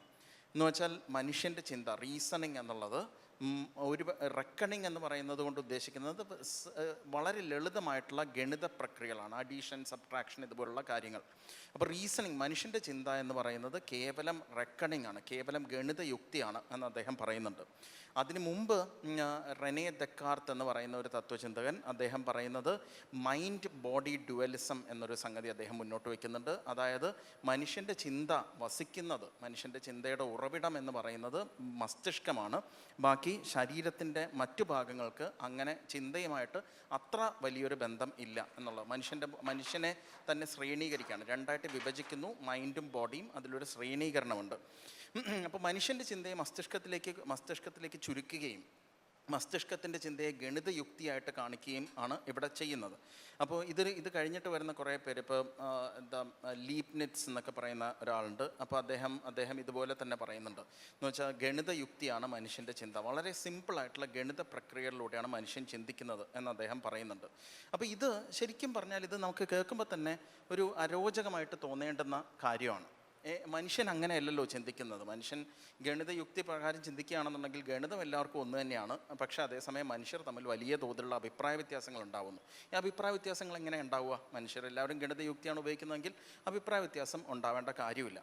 അപ്പോൾ മനുഷ്യൻ്റെ ചിന്തയ്ക്ക് ഇതിലേറെ വ്യാപ്തിയുണ്ട്. ഈ വ്യാപ്തിയുള്ള മനുഷ്യൻ്റെ ചിന്തയെക്കുറിച്ച് കുറച്ചുകൂടി ഹോളിസ്റ്റിക് ആയിട്ടോ മറ്റോ മനസ്സിലാക്കാൻ ശ്രമിക്കുന്ന പല ആശയധാരകളും ഇതിന് പുറത്തുണ്ട്. ഈ പാശ്ചാത്യ മുഖ്യധാരാ ചിന്തയ്ക്ക് പുറത്തുണ്ട്. അതിൽ ഒന്ന് ഒരുപക്ഷെ മാർക്സിൻ്റെ ചിന്തകളിൽ നിന്ന് നമുക്ക് വായിച്ചെടുക്കാൻ പറ്റും. മാർക്സ് പറയുന്ന 2 കാര്യങ്ങളുണ്ട്. മനുഷ്യനാവുന്നത് അല്ലെങ്കിൽ മനുഷ്യൻ്റെ വ്യക്തിത്വം രൂപപ്പെടുന്നത് തന്നെ സമൂഹത്തിനുള്ളിലാണ് എന്നാണ്. മനുഷ്യൻ individuates himself in the midst of society എന്ന് അദ്ദേഹം പറയുന്നു. അതുകൂടാതെ മനുഷ്യനെ ഒരു സാമൂഹിക ബന്ധങ്ങളുടെ സഞ്ചയമായി, an ensemble of social relations ആയിട്ടും അദ്ദേഹം പറയുന്നുണ്ട്. പിന്നെ ഇത് നമ്മൾ പല ആളുകളുടെ ചിന്തയിൽ നിന്ന് നമുക്കത് വായിച്ചെടുക്കാൻ സാധിക്കും. ഒരുപക്ഷെ നാരായണ ഗുരുവിൻ്റെ ചിന്തയിൽ ചിന്തയിൽ നോക്കിക്കഴിഞ്ഞാൽ സാഹോദര്യവും അപരത്വവും എന്നുള്ള ഒരു സംഗതി വരുന്നുണ്ട്. ഗാന്ധിയുടെ ചിന്തയിൽ നോക്കുകയാണെങ്കിൽ ഏറ്റവും നിർഭാഗ്യവാനായിട്ടുള്ള വ്യക്തിയോടുള്ള പരിഗണന എന്നുള്ളത് വരുന്നുണ്ട്. അപ്പോൾ ഈ ചിന്തകൾ ഇതിലെല്ലാം തന്നെ കോമൺ ആയിട്ട് വരുന്ന ഒരു സംഗതി എന്ന് പറയുന്നത് മനുഷ്യൻ്റെ ചിന്തയെ കുറച്ചുകൂടി വിപുലമായിട്ട് നമ്മൾ കണക്കാക്കുക എന്നുള്ളത്. മനുഷ്യൻ്റെ ചിന്തയെ ചെറുതാക്കി പരിമിതപ്പെടുത്തി സങ്കുചിതമായി മസ്തിഷ്കത്തിൻ്റെ പ്രവർത്തനവും മസ്തിഷ്കത്തിൻ്റെ പ്രവർത്തനം ഗണിതയുക്തിയും എന്നുള്ള നിലയ്ക്ക് കാണുന്നതിനേക്കാൾ മനുഷ്യൻ്റെ ചിന്ത സാമൂഹികമാണ്. മനുഷ്യൻ്റെ ചിന്ത എന്ന് പറയുന്നതിൽ തന്നെ അന്തർലീനമായിട്ടൊരു സാമൂഹികതയുണ്ട്, അതിലൊരു രാഷ്ട്രീയമുണ്ട് എന്നൊക്കെയുള്ള രീതിയിൽ നമുക്ക് കാണാൻ സാധിക്കും. പക്ഷേ അങ്ങനെ കാണുന്നതിലൂടെ, അങ്ങനെ കണ്ടാൽ നമുക്കൊരിക്കലും യന്ത്രങ്ങൾക്ക് ചിന്തിക്കാനാകുമോ എന്നുള്ളൊരു ചോദ്യം ചോദിക്കാൻ സാധിക്കില്ല. അപ്പോൾ മനുഷ്യൻ്റെ ചിന്തയിൽ ഒരു ചരിത്രപരതയുണ്ട്. മനുഷ്യൻ്റെ ചിന്തയിലെ ചരിത്രപരത എന്ന് വെച്ചാൽ നമ്മൾ ഈ ഒരു ചോദ്യം നമ്മുടെ മുന്നിലേക്ക് എത്തുമ്പോൾ അതിൻ്റെ കാര്യകാരണങ്ങൾ അന്വേഷിച്ച് പിന്നിലേക്ക് പോയി ഇതെങ്ങനെ ഈ സമസ്യ രൂപപ്പെട്ടു എന്നുള്ളതിനെക്കുറിച്ച് ചിന്തിക്കുക. ആ രൂപപ്പെട്ടതിൻ്റെ ഭാഗമായിട്ടുള്ള ഒരു എന്താ പറയുക പല കാര്യങ്ങളെക്കുറിച്ച് മനസ്സിലാക്കുക. അതിനനുസരിച്ചൊരു യുക്തമായ ഒരു തീരുമാനമെടുക്കുക. അതുകൂടാതെ മൂല്യങ്ങളുണ്ട്. ഇതിവിടെ ജീവനും പറഞ്ഞു, പിന്നെ സന്തോഷം നേരത്തെ പറയുകയുണ്ടായി. മൂല്യാധിഷ്ഠിതമാണ് എന്ന് വെച്ചാൽ മൂല്യാധിഷ്ഠിതം എന്ന് പറയുമ്പോൾ അതിൽ ഇപ്പോൾ നമ്മൾ നമ്മുടെ പല വിശ്വാസങ്ങളുണ്ട്. എന്ന് വെച്ചാൽ മനുഷ്യരെല്ലാവരും തുല്യരാണെന്നൊരു വിശ്വാസം. ആ വിശ്വാസം ശാസ്ത്രീയമാണെന്നൊന്നും ഒരിക്കലും അവകാശപ്പെടാൻ സാധ്യമല്ല. അങ്ങനെ തുല്യരല്ല. പക്ഷേ മനുഷ്യർ തുല്യരാവണം എന്നുള്ളത് നമ്മുടെ ഒരു മൂല്യബോധമാണ്. ആ മൂല്യബോധത്തിന് അടിസ്ഥാനപ്പെടുത്തിയാണ് നമ്മൾ പലപ്പോഴും ചിന്തിക്കുന്നത്. സാഹോദര്യത്തിൽ അടിസ്ഥാനപ്പെടുത്തിയാണ്, സാമൂഹികമായിട്ടാണ്, സാംസ്കാരികവുമായിട്ടാണ്, പിന്നെ രാഷ്ട്രീയമായിട്ടുള്ള നമ്മുടെ ചിന്തകളും നമ്മുടെ ഇതും അതിനെ വലിയ തോതിൽ ബാധിക്കും. അപ്പം ഇങ്ങനെ ചരിത്രവൽകൃതമായിട്ട് ചിന്തിക്കുന്ന ഒരു ജീവിയുടെ ചിന്തയെ നമ്മൾ നിർമ്മിത ബുദ്ധിയുടെ ആശയതലത്തിലേക്ക് കൊണ്ടുവരുമ്പോൾ നിർമ്മിത ബുദ്ധി രൂപപ്പെടുന്നത് ഈ മനുഷ്യൻ്റെ ചിന്തയുടെ ഏറ്റവും സങ്കുചിതമായിട്ടുള്ള മനുഷ്യൻ പലപ്പോഴും ഇങ്ങനെ ചിന്തിക്കാൻ ശേഷിയുള്ള ആളാണെങ്കിലും നമ്മൾ പലപ്പോഴും അങ്ങനെ ചിന്തിക്കാറില്ല. നമ്മുടെ നിത്യജീവിതത്തിൽ തന്നെ നോക്കിക്കഴിഞ്ഞാൽ നമുക്ക് കാണാവുന്നതാണ്. നമ്മുടെ മാധ്യമ യുക്തികളൊക്കെ അങ്ങനെയാണ്. ഇന്നിപ്പോൾ എന്ത് സംഭവിക്കുന്നു എന്നുള്ളത് അതേപോലെ അവതരിപ്പിക്കുക, അതിനെക്കുറിച്ച് പെട്ടെന്നൊരു തീരുമാനം നമ്മുടെ മീതെ അടിച്ചേൽപ്പിക്കുക, നമ്മൾ ആ തീരുമാനത്തിന് പുറകെ പോവുക. അതാണ് നമ്മൾ ചെയ്യുന്നത്. അതിന് ചരിത്രവൽക്കരണം എന്ന് പറഞ്ഞ സംഗതി സംഭവിക്കുന്നില്ല. പക്ഷേ ഈ ഒരു ചിന്തയ്ക്കുള്ള ശേഷി നമ്മുടെ ഉള്ളിലുണ്ട്. ആ ചിന്തയ്ക്കുള്ള ശേഷി ഈ നിർമ്മിത ബുദ്ധിയെ രൂപകൽപ്പന ചെയ്യുന്ന ആ ചിന്തയിൽ ആ ശേഷി പരിഗണിക്കുന്നതേ ഇല്ല എന്നുള്ളതാണ് ഞാൻ ഇവിടെ പറഞ്ഞു വരുന്നത്. അപ്പോൾ ഇതൊക്കെ പറയുമ്പോൾ ഈ നിർമ്മിത ബുദ്ധി നമ്മുടെ മുന്നിൽ ഉണ്ടല്ലോ എന്ന് വെച്ചാൽ മനുഷ്യനെ പോലെ പ്രവർത്തിക്കുന്നല്ലോ എന്നുള്ളൊരു ചോദ്യം വരാം. അതിന് നമ്മൾ എങ്ങനെയെന്ന് ചിന്തിച്ചു പോവുകയാണെങ്കിൽ അതിൽ ട്യൂറിംഗ് ടെസ്റ്റ് എന്നുള്ള ഒരു സംഗതിയാണ് അതിൽ പ്രധാനപ്പെട്ട ഒരു ഘടകമായിട്ട് വരുന്നത്. ട്യൂറിംഗ് ടെസ്റ്റ് എന്നാൽ ഒരു അനുകരണ മത്സരം എന്നുള്ള രീതിയിലാണ് ട്യൂറിംഗ് വിഭാവന ചെയ്തിട്ടുള്ളത്. അനുകരണ മത്സരം എന്ന് പറയുമ്പോൾ ഒരു യന്ത്രം ഒരു മനുഷ്യനുമായിട്ട് സംവദിക്കുമ്പോൾ ആ മനുഷ്യനെ മനുഷ്യനിൽ താനൊരു മനുഷ്യനാണെന്നുള്ള ചിന്ത ജനിപ്പിക്കുക, താനൊരു മനുഷ്യനാണെന്ന് തെറ്റിദ്ധരിപ്പിക്കാൻ ശേഷിയുള്ള യന്ത്രമുണ്ടെങ്കിൽ ആ യന്ത്രമാണ് ട്യൂറിംഗ് ടെസ്റ്റിൽ വിജയിക്കുക. അങ്ങനെ തെറ്റിദ്ധാരണ സൃഷ്ടിക്കുക എന്നുള്ളതാണ് ട്യൂറിംഗ് ടെസ്റ്റിൻ്റെ വിജയത്തിലേക്കുള്ള ഒരു വഴി. കൂടുതൽ മെച്ചപ്പെട്ട തെറ്റിദ്ധാരണ സൃഷ്ടിക്കാൻ പറ്റുകയാണെങ്കിൽ കൂടുതൽ മെച്ചപ്പെട്ട നിർമ്മിത ബുദ്ധി എന്നുള്ളതാണ്. അപ്പം ഇതിൽ മനുഷ്യൻ്റെ ചിന്തയെ അതേപോലെ മനസ്സിലാക്കി അതനുസരിച്ച് പ്രവർത്തിപ്പിക്കുക എന്നുള്ളതല്ല ചെയ്യുന്നത്. പക്ഷേ മനുഷ്യൻ്റെ ഔട്ട്പുട്ടുകൾ മനുഷ്യനാണെന്ന് തോന്നിക്കുന്ന രീതിയിൽ അതിനെ അവതരിപ്പിക്കുക എന്നുള്ളതാണ് ചെയ്യുന്നത്. ഇത് നമ്മൾ 2022 മുതൽ വളരെ വലിയ തോതിൽ കാണുന്നു. ഈ ChatGPT എന്ന് പറയുന്ന ഇൻ്റർഫേസ് തന്നെ ഒരു മനുഷ്യനെ പോലുള്ള ഇൻ്റർഫേസാണ്. അത് മനുഷ്യനോട് സംവദിക്കുന്നു എന്നുള്ളൊരു പ്രതീതി നമ്മളിൽ ജനിപ്പിക്കാനുള്ള ഒരു ഇൻ്റർഫേസാണ്. അതിനോട് എന്ത് ചോദിച്ചാലും അത് ഉത്തരം പറയും. അതേപോലെ തന്നെ ഗൂഗിളിനോടും എന്ത് ചോദിച്ചാലും പല ഉത്തരങ്ങളും പറയും. പക്ഷേ അതിൽ ഗൂഗിൾ കാണിക്കുന്നത് പല വെബ് പേജുകളാണ്. ആ വെബ് പേജുകൾ കാണുമ്പോൾ ഇത് ആരൊക്കെയോ ഉണ്ടാക്കി വെച്ചതാണ് എന്നുള്ളതും ആരൊക്കെയോ എഴുതിയതാണെന്നുള്ളതും നമുക്ക് ബോധ്യമുണ്ട്. പക്ഷേ ഈ വെബ് പേജുകളിലുള്ള ഇൻഫർമേഷനൊക്കെ പല രീതിയിലും ക്രോഡീകരിച്ചുകൊണ്ട് ഈ പാറ്റേണുകളിലൂടെയും മറ്റുമൊക്കെ നമ്മുടെ മുന്നിൽ ChatGPT കൊണ്ടെത്തിക്കുമ്പോൾ ഇതിൻ്റെ സ്രോതസ്സൊന്നും അത് പറയുന്നില്ല. അതുകൊണ്ട് നമ്മൾ ചിന്തിക്കുക അതെന്തോ ഒരു മനുഷ്യനെ പോലെ പ്രവർത്തിക്കുന്ന ഒരു യന്ത്രമാണ് ഗൂഗിൾ. പക്ഷെ നമ്മളങ്ങനെ ചിന്തിക്കില്ല. ഗൂഗിൾ മനുഷ്യനെ പോലെയാണോ, ഗൂഗിൾ ഒരു AI ആണോ എന്ന് ചോദിച്ചാൽ നമ്മളൊന്നും AI ആണെന്ന് പറയില്ല. എന്തുകൊണ്ടാണെന്ന് വെച്ചാൽ നമ്മൾ ചോദിക്കുന്ന ചോദ്യത്തിന് അനുയോജ്യമായിട്ടുള്ള കുറേ വെബ് പേജുകളായിരുന്നു. ഇതൊരു കൃത്യമായൊരു യന്ത്ര രൂപഘടനയാണെന്ന് നമുക്കറിയാം. അപ്പോൾ ഇത് യന്ത്രവും മനുഷ്യനും തമ്മിലുള്ളൊരു കാതലായ വ്യത്യാസം എന്നുള്ളത് യന്ത്രങ്ങൾ മുൻകൂട്ടി തീരുമാനിച്ച പ്രകാരം മാത്രം പ്രവർത്തിക്കുന്നവയാണ്. ഇപ്പോൾ മുൻകൂട്ടി ഇപ്പോൾ ഒരു അച്ചടി യന്ത്രമാണെങ്കിൽ അത് നമുക്കറിയാം എങ്ങനെയാണ് പ്രവർത്തിക്കുന്നതെന്ന് മുൻകൂട്ടി തീരുമാനിച്ച പ്രകാരമാണ് അത് പ്രവർത്തിക്കുന്നത്. പക്ഷേ AI വരുമ്പോൾ അതങ്ങനെ നമുക്ക് അനുഭവപ്പെടുന്നില്ല. അത് എന്തുകൊണ്ട് അങ്ങനെ അനുഭവപ്പെടുന്നില്ല എന്നുള്ളത് അന്വേഷിച്ച് പോയാൽ അതിനും നമുക്ക് വളരെ പെട്ടെന്ന് തന്നെ ഉത്തരം കിട്ടും. അതെന്തുകൊണ്ടെന്ന് വെച്ചാൽ നിരവധിയായിട്ടുള്ള വിവരശേഖരങ്ങളുടെ മീതെയാണ് ഈ അൽഗോരിതങ്ങൾ പ്രവർത്തിക്കുന്നത്. അപ്പോൾ ഈ വിവരശേഖരങ്ങളിൽ നിന്ന്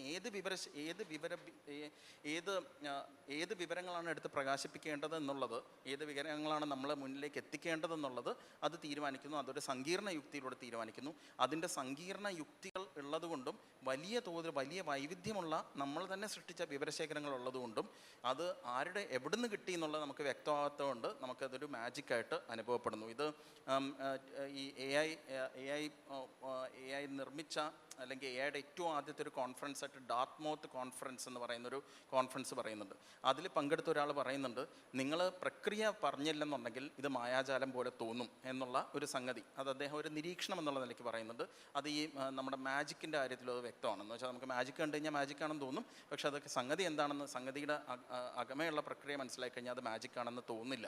അതുകൊണ്ട് നിർമ്മിത ബുദ്ധിയുടെ നിർമ്മിതിയും എന്ന് പറയുമ്പോൾ നമ്മൾ ഇവിടെ നിർമ്മിത ബുദ്ധിയിലൂടെ നിർമ്മിക്കപ്പെടുന്നത് മനുഷ്യൻ്റെ ബുദ്ധി, അതിൻ്റെ വ്യാപ്തി ഒന്നും തന്നെ ഇല്ലാത്ത ഒരു വളരെ സങ്കുചിതമായിട്ടുള്ള മനുഷ്യൻ്റെ ചിന്തയെ കേവല ഗണിത യുക്തികളായിട്ട് പരിഗണിക്കുന്ന രീതിയിലുള്ള ഒരു ആശയത്തിൻ്റെ അകത്ത് നിന്നുകൊണ്ടാണ് നിർമ്മിത ബുദ്ധി പ്രവർത്തിക്കുന്നത്. അത്രയും പറഞ്ഞുകൊണ്ട് ഞാൻ നിർത്താം. ഇനി ബാക്കി വിഷയങ്ങൾ തിരിച്ചു വരുമ്പോൾ കാണാം. സംഗീത ചേനമ്പിള്ളി അധ്യാപികയാണ്, ഗവേഷകയാണ്. അപ്പോൾ ഈ AI-നെ ഗവേഷണ രംഗത്ത് ഏത് തരത്തിലാണ് ഉപയോഗിക്കുന്നത് എന്നുള്ളതുമായി ബന്ധപ്പെട്ട് സംഗീത സംസാരിക്കും.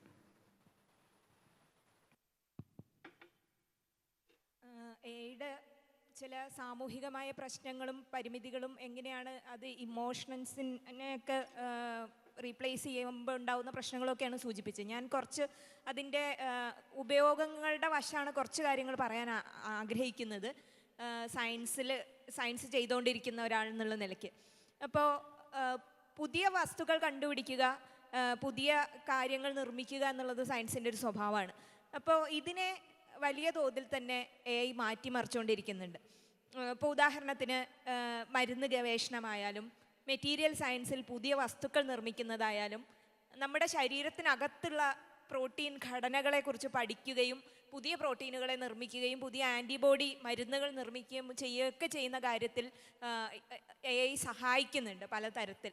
അത് 3 തലത്തിലായിട്ട് ആ സഹായങ്ങളെ നമുക്ക് കാണാൻ പറ്റും. ഒന്ന്, പുതിയ വസ്തുക്കൾ നിർമ്മിക്കുന്നതിനാവശ്യമായ എഫേർട്ടിനെ അത് കുറയ്ക്കുന്നുണ്ട്.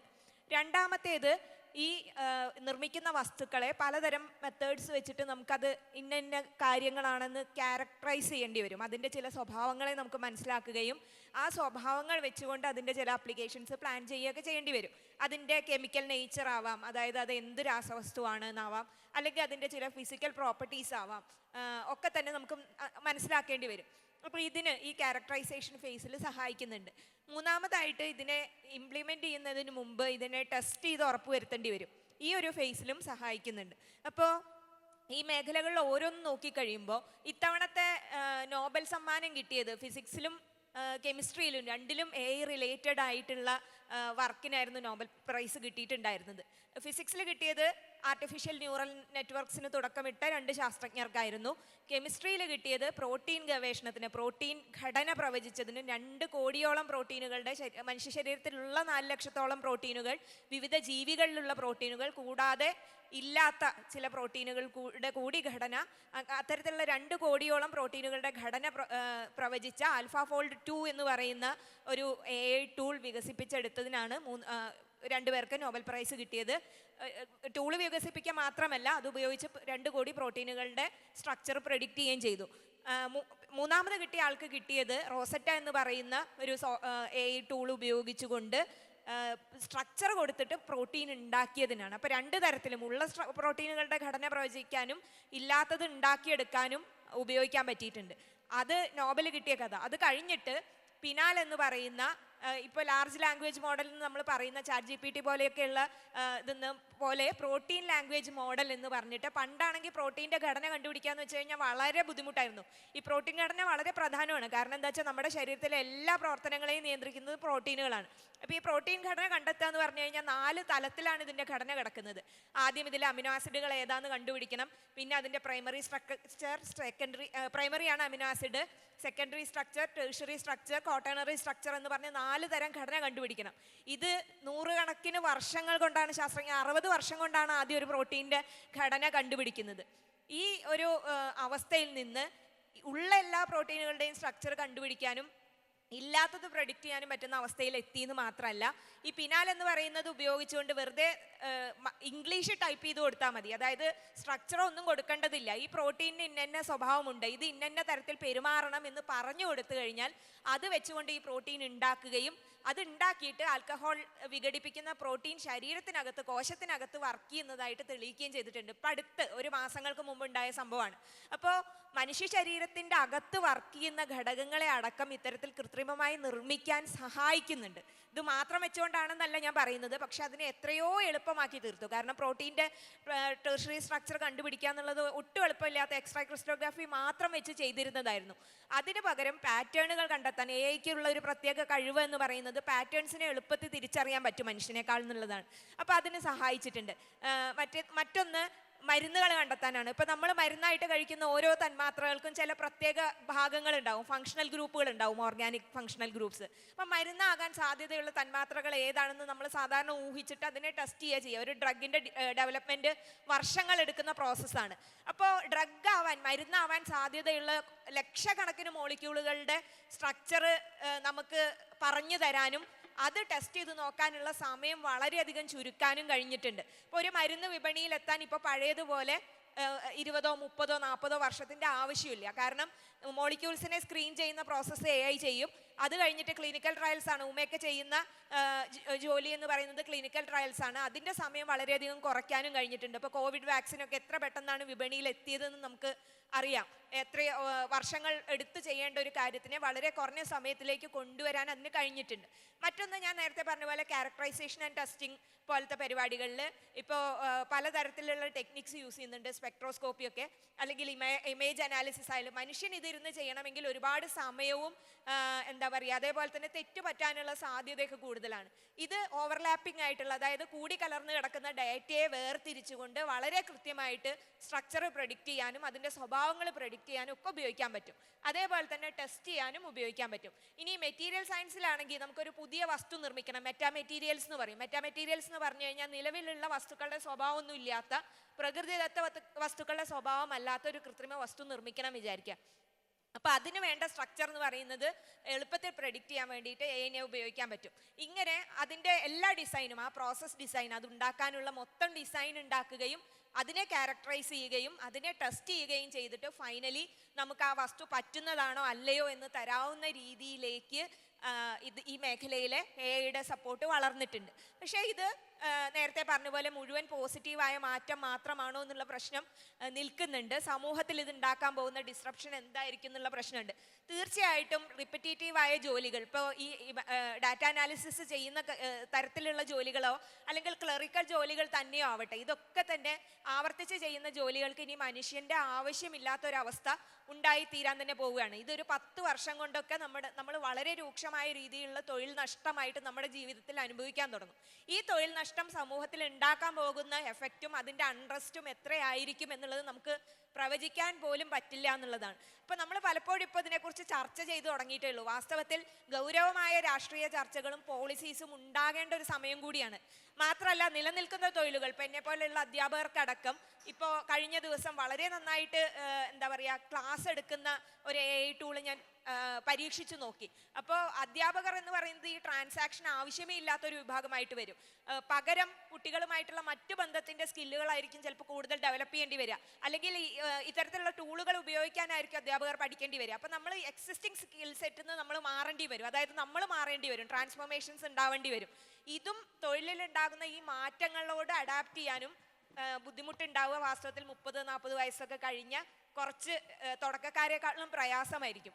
അപ്പോൾ ഈ ഒരു അഡാപ്റ്റേഷൻ്റെ പ്രശ്നവും നിലനിൽക്കുന്നുണ്ട്. തൊഴിൽ നഷ്ടങ്ങൾ ഒരു വശത്ത്, പുതിയ തൊഴിൽ സാഹചര്യങ്ങളോട് അഡാപ്റ്റ് ചെയ്യേണ്ടി വരുന്ന മനുഷ്യരുടെ പ്രശ്നങ്ങൾ ഒരു വശത്ത്, സാമൂഹികമായ അസമത്വം ഉണ്ടാക്കുന്ന പ്രശ്നങ്ങൾ ഒരു വശത്ത് ഒക്കെ വരാൻ നിൽക്കുന്നതേ ഉള്ളൂ. അപ്പോൾ ഇതിനു വേണ്ട പോളിസീസും ഇതിനെ സംബന്ധിച്ച് ഗൗരവമായ ആലോചനകളും തുടങ്ങി വെക്കേണ്ട ഒരു സമയം കൂടിയാണ് ഇത് എന്നുള്ളതും കൂടി വളരെ പ്രധാനമാണെന്ന് തോന്നുന്നു.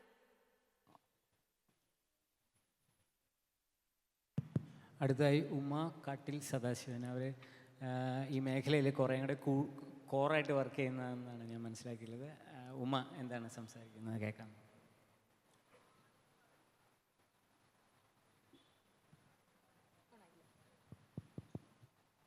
Good afternoon, everyone. I'm Uma Kattal Sadashivan, working as an AI engineer with IQVIA Research and Development. Past 8 years ആയിട്ട് ഞാൻ AI engineer ആയിട്ട് വർക്ക് ചെയ്യാണ്. അപ്പോൾ ഇവിടെ എല്ലാവരും ഇതിൻ്റെ കുറേ കൂടെ മോശം വശങ്ങളെക്കുറിച്ചൊക്കെ കൂടുതൽ ഡിസ്കഷൻ, പക്ഷേ എനിക്ക് കുറച്ചും കൂടി ഇതിൻ്റെ ഒരു ടെക്നിക്കൽ ആസ്പെക്റ്റും എങ്ങനെ ഇത് ഇൻഡസ്ട്രിയിൽ ഇമ്പ്രൂവ് ആയി അങ്ങനെയുള്ള കാര്യങ്ങളെക്കുറിച്ചാണ് ഞാൻ കൂടുതൽ സംസാരിക്കാൻ താല്പര്യപ്പെടുന്നത്.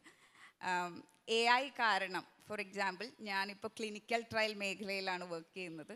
അപ്പോൾ ക്ലിനിക്കൽ ട്രയൽ എന്ന് പറഞ്ഞാൽ ഇപ്പോൾ ഒരു മെഡിസിൻ അല്ലെങ്കിൽ ഒരു വാക്സിൻ മാർക്കറ്റിൽ ഇറങ്ങുന്നതിനേക്കാൾ മുന്നേ അത് ഒരുപാട് ഫേസസിലൂടെ കടന്നു പോകുന്ന, അപ്പോൾ ആ പ്രോസസ്സൊക്കെ വളരെ ഈസി ആക്കി മാറ്റി. സോ നമ്മുടെ കമ്പനി എന്താ ചെയ്യുന്നതെന്ന് വെച്ചാൽ we are developing AI products that is giving support to clinical trial. For example ഇപ്പോൾ ആസ്ട്രസെനിക്ക കോവിഡ് വാക്സിൻ ഇറക്കി. ഐ തിങ്ക് നമുക്ക് ഈ കോവിഡ് വന്നതിന് ശേഷം ഒരു within 1.5 year everyone got the vaccine. Even medical professionals got before that. ഇതൊക്കെ without AI, without automation എനിക്ക് തോന്നുന്നില്ല ഇത് ഇത്ര ഈസി ആയിട്ട് അത് എല്ലാവരിലേക്കും എത്തുന്നു. അത് അതിൻ്റെ ഒരു ഏറ്റവും വലിയൊരു അഡ്വാൻറ്റേജ് ആണ്. അപ്പോൾ AI കാരണം ജോലി പോകുന്നുണ്ട്, പക്ഷെ പുതിയ പുതിയ ജോലികൾ വരുന്നുണ്ട്. ഈവൻ കമ്പ്യൂട്ടർ വന്നപ്പോൾ എല്ലാവരും പറഞ്ഞിരുന്നു ഒരുപാട് ജോലികൾ നഷ്ടമായി. ബിക്കോസ് ബാങ്കിങ് മേഖല സാറ് പറഞ്ഞു, ബാങ്കിങ് പണ്ട് എങ്ങനെയായിരുന്നു ചെയ്തിരുന്നത്, ഇപ്പോൾ അവർ കൂടുതൽ കമ്പ്യൂട്ടറൈസ്ഡായി. നെക്സ്റ്റ് ആഫ്റ്റർ സം ടൈം അത് AI ഉപയോഗിച്ചിട്ട് വരും.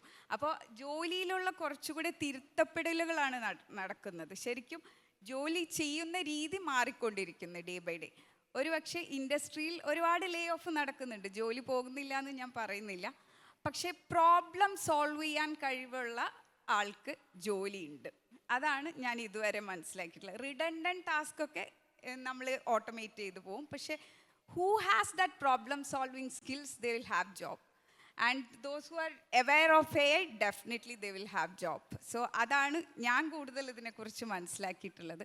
ഇപ്പോൾ ക്ലിനിക്കൽ ട്രയൽ മേഖലയിലാണെങ്കിൽ ഒരു പേഷ്യൻറ്റിനെ റിക്രൂട്ട് ചെയ്യുക, അതും ഒരു 100+ കൺട്രീസിലായിരിക്കും ഒരു വാക്സിൻ്റെ ഒരു ട്രയലൊക്കെ നടക്കുന്നത്. അവർ സംസാരിക്കുന്നത് ഡിഫറെൻറ്റ് ലാംഗ്വേജസ് ആയിരിക്കും. ഇതിനൊക്കെ ട്രാൻസ്ലേറ്റ് ചെയ്യുക, സമ്മറൈസ് ചെയ്യുക, ഈ എല്ലാ പരിപാടികളും വളരെ ഈസി ആയിട്ട് നമ്മൾ AI ഉപയോഗിച്ചിപ്പോൾ ചെയ്യുന്നു. ഏർലിയർ ഡേയ്സ് ഇതൊക്കെ വർഷങ്ങളെടുത്താണ് നമ്മൾ ഒരു ട്രയലൊക്കെ കംപ്ലീറ്റ് ചെയ്തിരുന്നത്. ഇപ്പോൾ virtual trials also happening. Within 2-3 months products are launching to the market. Even technically നോക്കുകയാണെങ്കിലും നമ്മൾ ആസ് എ സോഫ്റ്റ്വെയർ എഞ്ചിനീയർ ഞാൻ 2005 വർക്ക് ചെയ്യുമ്പോൾ നമ്മൾ വളരെ 2-3 years എടുത്തിട്ടൊക്കെ ഡെവലപ്പ് ചെയ്തിരുന്ന സാധനം ഇന്ന് less than 2 months required to send that product into the market. So അത്രയ്ക്കും ഈസിയായി മാറിക്കൊണ്ടിരിക്കുന്ന. പിന്നെ കുറച്ചൊരു disadvantage what I felt is like it's a kind of brain obesity is happening, because earlier days നമ്മൾ പ്രോഗ്രാമൊക്കെ ചെയ്യുമ്പോൾ നമ്മൾ ചിന്തിച്ച് അതിൻ്റെ ലോജിക്ക് മനസ്സിലാക്കി. ഇന്ന് എവറിത്തിങ് AI ഈസ് ഡൂയിങ്. ഇപ്പോൾ ഒരു പ്രോബ്ലം കിട്ടിയാൽ may be in 1 or 2 days or in 1 or 2 hours will solve all that issues. So ഇതിന് അഡ്വാൻറ്റേജും ഉണ്ട് ഡിസഡ്വാൻറ്റേജും ഉണ്ട്. But utilise AI properly then it will be definitely an advantage to us. Anyway മനുഷ്യൻ്റെ ബുദ്ധിയെ റീപ്ലേസ് ചെയ്യാൻ that emotional connect EQ and all it's very difficult for AI definitely. അതൊരിക്കലും replace ചെയ്യാൻ പറ്റില്ല. ബട്ട് സ്റ്റിൽ നമ്മളത് പ്രോപ്പർലി യൂട്ടിലൈസ് ചെയ്യുകയാണെങ്കിൽ it's an advantage to the industry as well as to the society. ഇപ്പോൾ ഇന്ന് ഡേ ടു ഡേ ലൈഫിലാണെങ്കിലും നമ്മൾ even finance, education, health care, wherever it is നമ്മൾ AI ഉപയോഗിക്കുകയാണ്. ലൈക്ക് കമ്പ്യൂട്ടറൈസ്ഡ് ആയതുപോലെ ഇനി AI വെച്ചിട്ടായിരിക്കും നമ്മൾ ഇനി തൊഴിൽ ചെയ്യാൻ പോകുന്നത്. അതാണ് ഞാൻ ഇതിൽ നിന്ന് മനസ്സിലാക്കുന്നത്.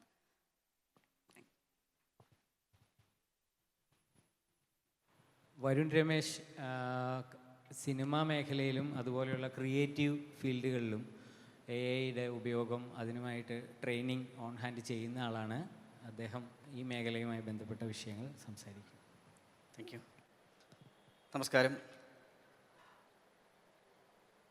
AI-യുമായി ബന്ധപ്പെട്ട് നമ്മൾ വളരെ ഡെപ്തിലുള്ള കുറേ കാര്യങ്ങൾ സംസാരിച്ച് കഴിഞ്ഞു. പല മേഖലകൾ അതെങ്ങനെയാണ് വർക്ക് ചെയ്തുകൊണ്ടിരിക്കുന്നതെന്നും മനസ്സിലായി കഴിഞ്ഞു.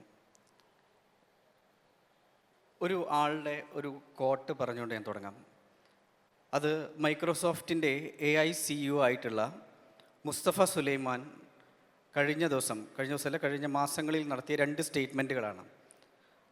ഒന്നാമത്തെ സ്റ്റേറ്റ്മെൻറ്റ് എന്ന് പറയുന്നത്, നിങ്ങൾ ഇഷ്ടപ്പെട്ടാലും ഇല്ലെങ്കിലും ശരി, എ ന്യൂ ഡിജിറ്റൽ സ്പീഷീസ്, അത് ഒരു പുതിയ ഡിജിറ്റൽ ജീവിവർഗം ഈ ഭൂമിയിൽ ഉണ്ടായിരിക്കുന്നു എന്നുള്ളതാണ്.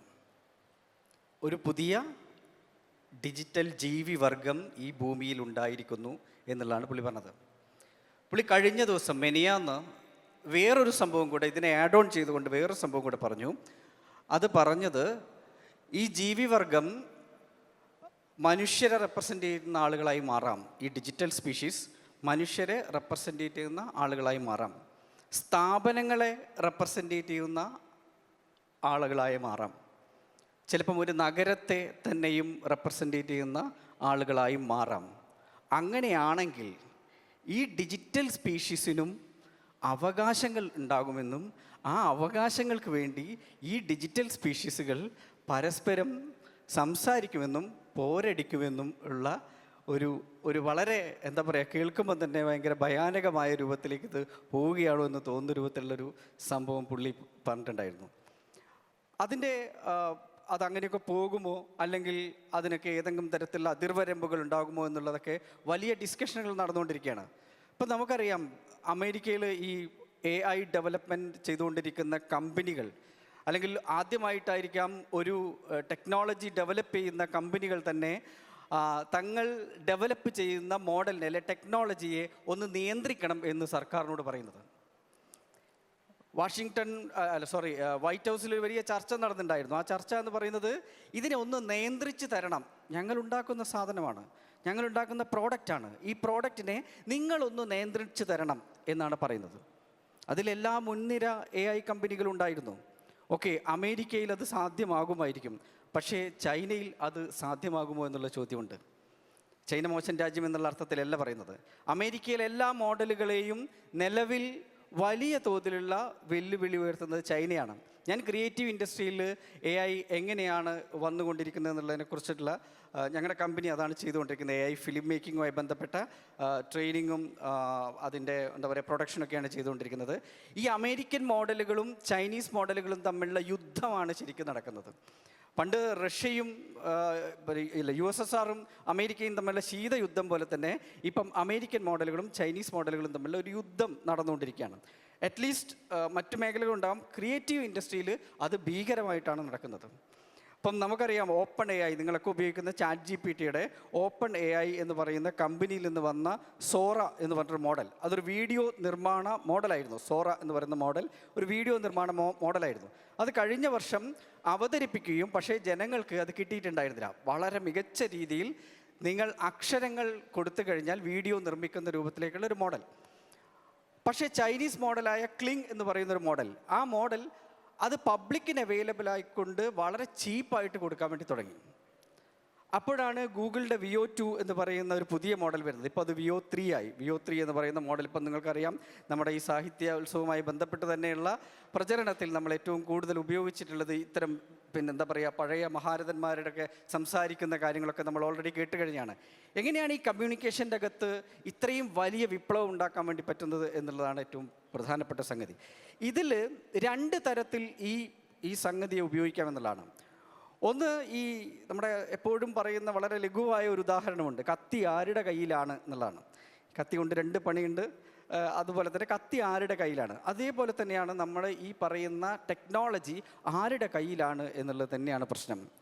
അപ്പം ആരുടെ കയ്യിലാണ് എന്നുള്ളതിനെ നേരത്തെ ഞാൻ അമേരിക്കൻ മോഡലുകളെ നിയന്ത്രിക്കാൻ ഒരു എന്താ പറയുക സംവിധാനം അവിടെയുണ്ട്, പക്ഷേ ചൈനീസ് മോഡലുകളെ നിയന്ത്രിക്കാൻ ആരുണ്ട് എന്നുള്ള ചോദ്യത്തിൻ്റെ അകത്ത് വലിയ ഡിബേറ്റുകൾ ഇപ്പോഴും നടന്നുകൊണ്ടിരിക്കുകയാണ്. കാരണം ചൈന എന്ന് പറയുന്ന രാജ്യത്ത് അതിവേഗം, കാരണം നമ്മൾ ഈ പ്രോഡക്റ്റുകളാണ് അമേരിക്കൻ മോഡലുകൾ ഡെവലപ്പ് ചെയ്യുന്നതെങ്കിൽ ചൈന ഡെവലപ്പ് ചെയ്തിരിക്കുന്ന ഒരു ഇൻഫ്രാസ്ട്രക്ചർ മോഡലായിട്ടാണ്.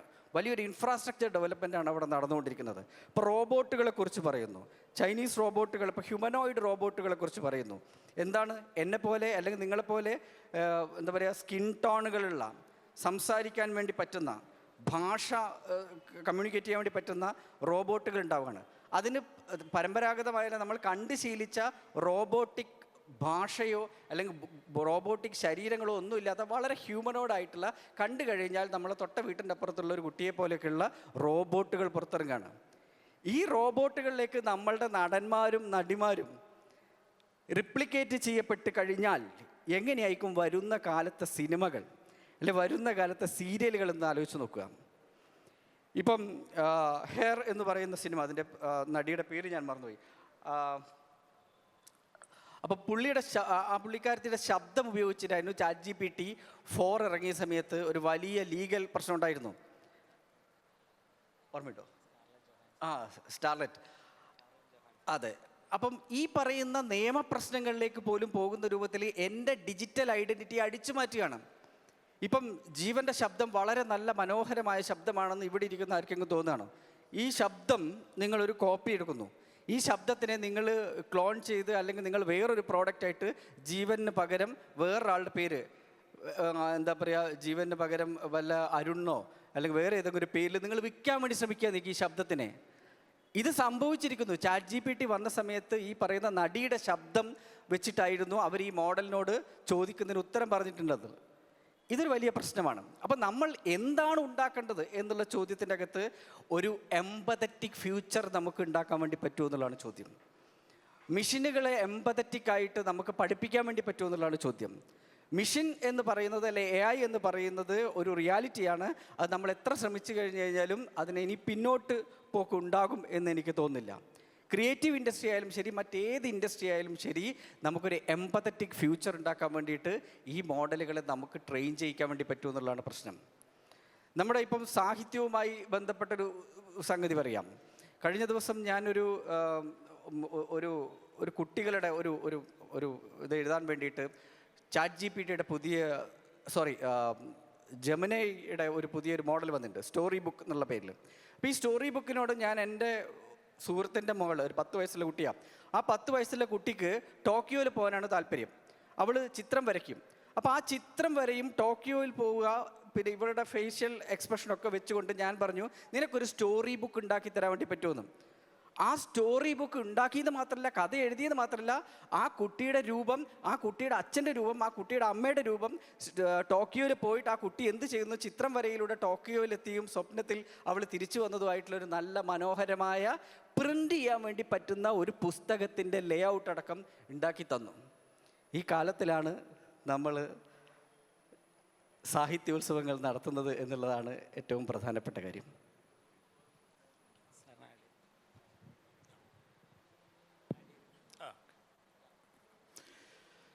നമ്മുടെ ഈ ബുദ്ധിയെക്കുറിച്ചുള്ള ഈ ചർച്ച കേൾക്കാൻ സ്റ്റേജിലേക്ക് കയറി വന്നത് ചെറിയൊരു അരണയാണ്. യാദൃച്ഛികമായിരിക്കാം, എനിക്കറിയാം, നിങ്ങൾക്കൊക്കെ അറിയാലോ അരണയും ബുദ്ധിയും തമ്മിലുള്ള ബന്ധം. AI വരുന്നതോടുകൂടി മനുഷ്യൻ അരുണയാവുമോ, പഠിച്ചതൊക്കെ മറന്നുപോകുമോ, ആവശ്യത്തിന് ഉപകരിക്കാതെ വരുമോ എന്നൊക്കെ ഉള്ള ആശങ്കകൾ നിലവിലുണ്ട്. കഴിഞ്ഞ വർഷം ഗൂഗിൾ കമ്പനി ഒരു AI സിസ്റ്റം മാർക്കറ്റിൽ കൊണ്ടുവന്നു. ഹിയർ എന്നാണ് അതിൻ്റെ പേര്, HEAR. അതെന്താണ് ചെയ്യുക? നിങ്ങൾ ഒന്ന് ചുമക്കുക, ആ ശബ്ദം റെക്കോർഡ് ചെയ്യാം. ഒരു 30 സെക്കൻഡ് ഓഡിയോ റെക്കോർഡ്, നിങ്ങൾ ചുമയ്ക്കുന്ന ശബ്ദം. അത് ഗൂഗിളിൻ്റെ ഹിയറിന് അയച്ചു കൊടുത്താൽ നിങ്ങൾക്ക് എന്തെങ്കിലും ശ്വാസകോശ സംബന്ധമായ അസുഖമുണ്ടോ എന്ന് അത് ഇങ്ങോട്ട് പറഞ്ഞു തരും. കോവിഡ് ഉണ്ടോ, TB ഉണ്ടോ, അതല്ല ലങ്സിന് എന്തെങ്കിലും ഇൻഫെക്ഷൻ ഉണ്ടോ, ഇതെല്ലാം പറഞ്ഞു തരുന്ന ഒരു ആപ്ലിക്കേഷൻ. മെഡിക്കൽ ഫീൽഡിലാണ് AI ഏറ്റവും വിപ്ലവകരമായ മാറ്റങ്ങൾ ഉണ്ടാക്കിക്കൊണ്ടിരിക്കുന്നത്. എങ്ങനെയാണ് ഗൂഗിളിൻ്റെ ഹിയറിന് ഇത് സാധിക്കുന്നത്? നിങ്ങൾ 30 സെക്കൻഡ് ചുമച്ച ഒരു സാമ്പിൾ അയച്ചു കൊടുത്താൽ നിങ്ങളുടെ ചുമക്കുന്നത് ഗൂഗിൾ കേട്ടിട്ടില്ല, നിങ്ങളെ കണ്ടിട്ടില്ല. ഗൂഗിൾ എന്താ ചെയ്തതെന്ന് വെച്ചാൽ 30 കോടി ഓഡിയോ സാമ്പിൾസ്, ചുമയുടെ സാമ്പിൾസ് ശേഖരിച്ചു.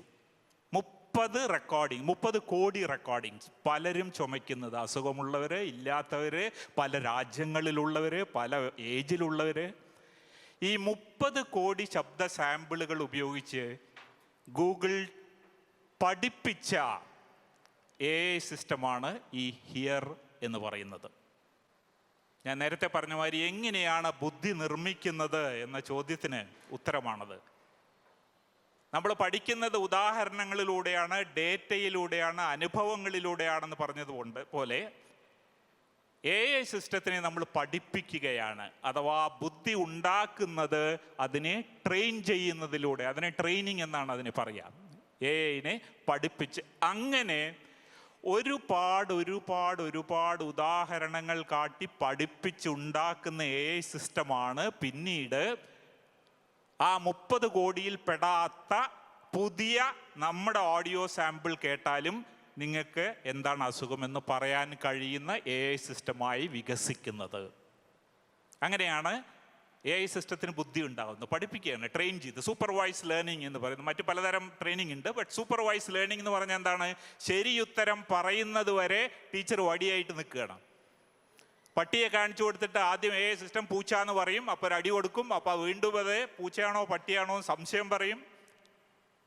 ഇതിൻ്റെ ഉള്ളിലുള്ള ടെക്നോളജി സമയമില്ലാത്തതുകൊണ്ട് അതിലേക്ക് കടക്കുന്നില്ല.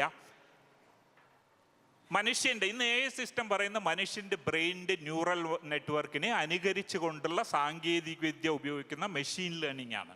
അതായത് കമ്പ്യൂട്ടർ പ്രോഗ്രാം ഇല്ലാതെ ഡേറ്റ ഉപയോഗിച്ച് അതിൻ്റെ പാറ്റേൺ അത് മനസ്സിലാക്കുകയും അത് സ്വയം മനസ്സിലാക്കുകയാണ്. എന്നിട്ട് പുതിയ ചുമയുടെ സാമ്പിൾ വരുമ്പോൾ അത് പറയുകയാണ് ഇവർക്ക് അസുഖമുണ്ടോ ഇല്ലയോ എന്ന്. ഈ തരത്തിൽ മനുഷ്യൻ്റെ ബ്രെയിനിൽ ന്യൂറോൺസ് ഏതാണ്ട് 1000 കോടിയോളം ന്യൂറോൺ കോശങ്ങളുണ്ട് എന്നാണ് കണക്കാക്കപ്പെടുന്നത്. ഈ ഓരോ ന്യൂറോണും 10,000-ഓളം ന്യൂറോൺ കോശങ്ങളുമായി ബന്ധിപ്പിച്ചിരിക്കുന്നു. അങ്ങനെയാണ് സിഗ്നൽസ് പാസ് ചെയ്യുന്നത്.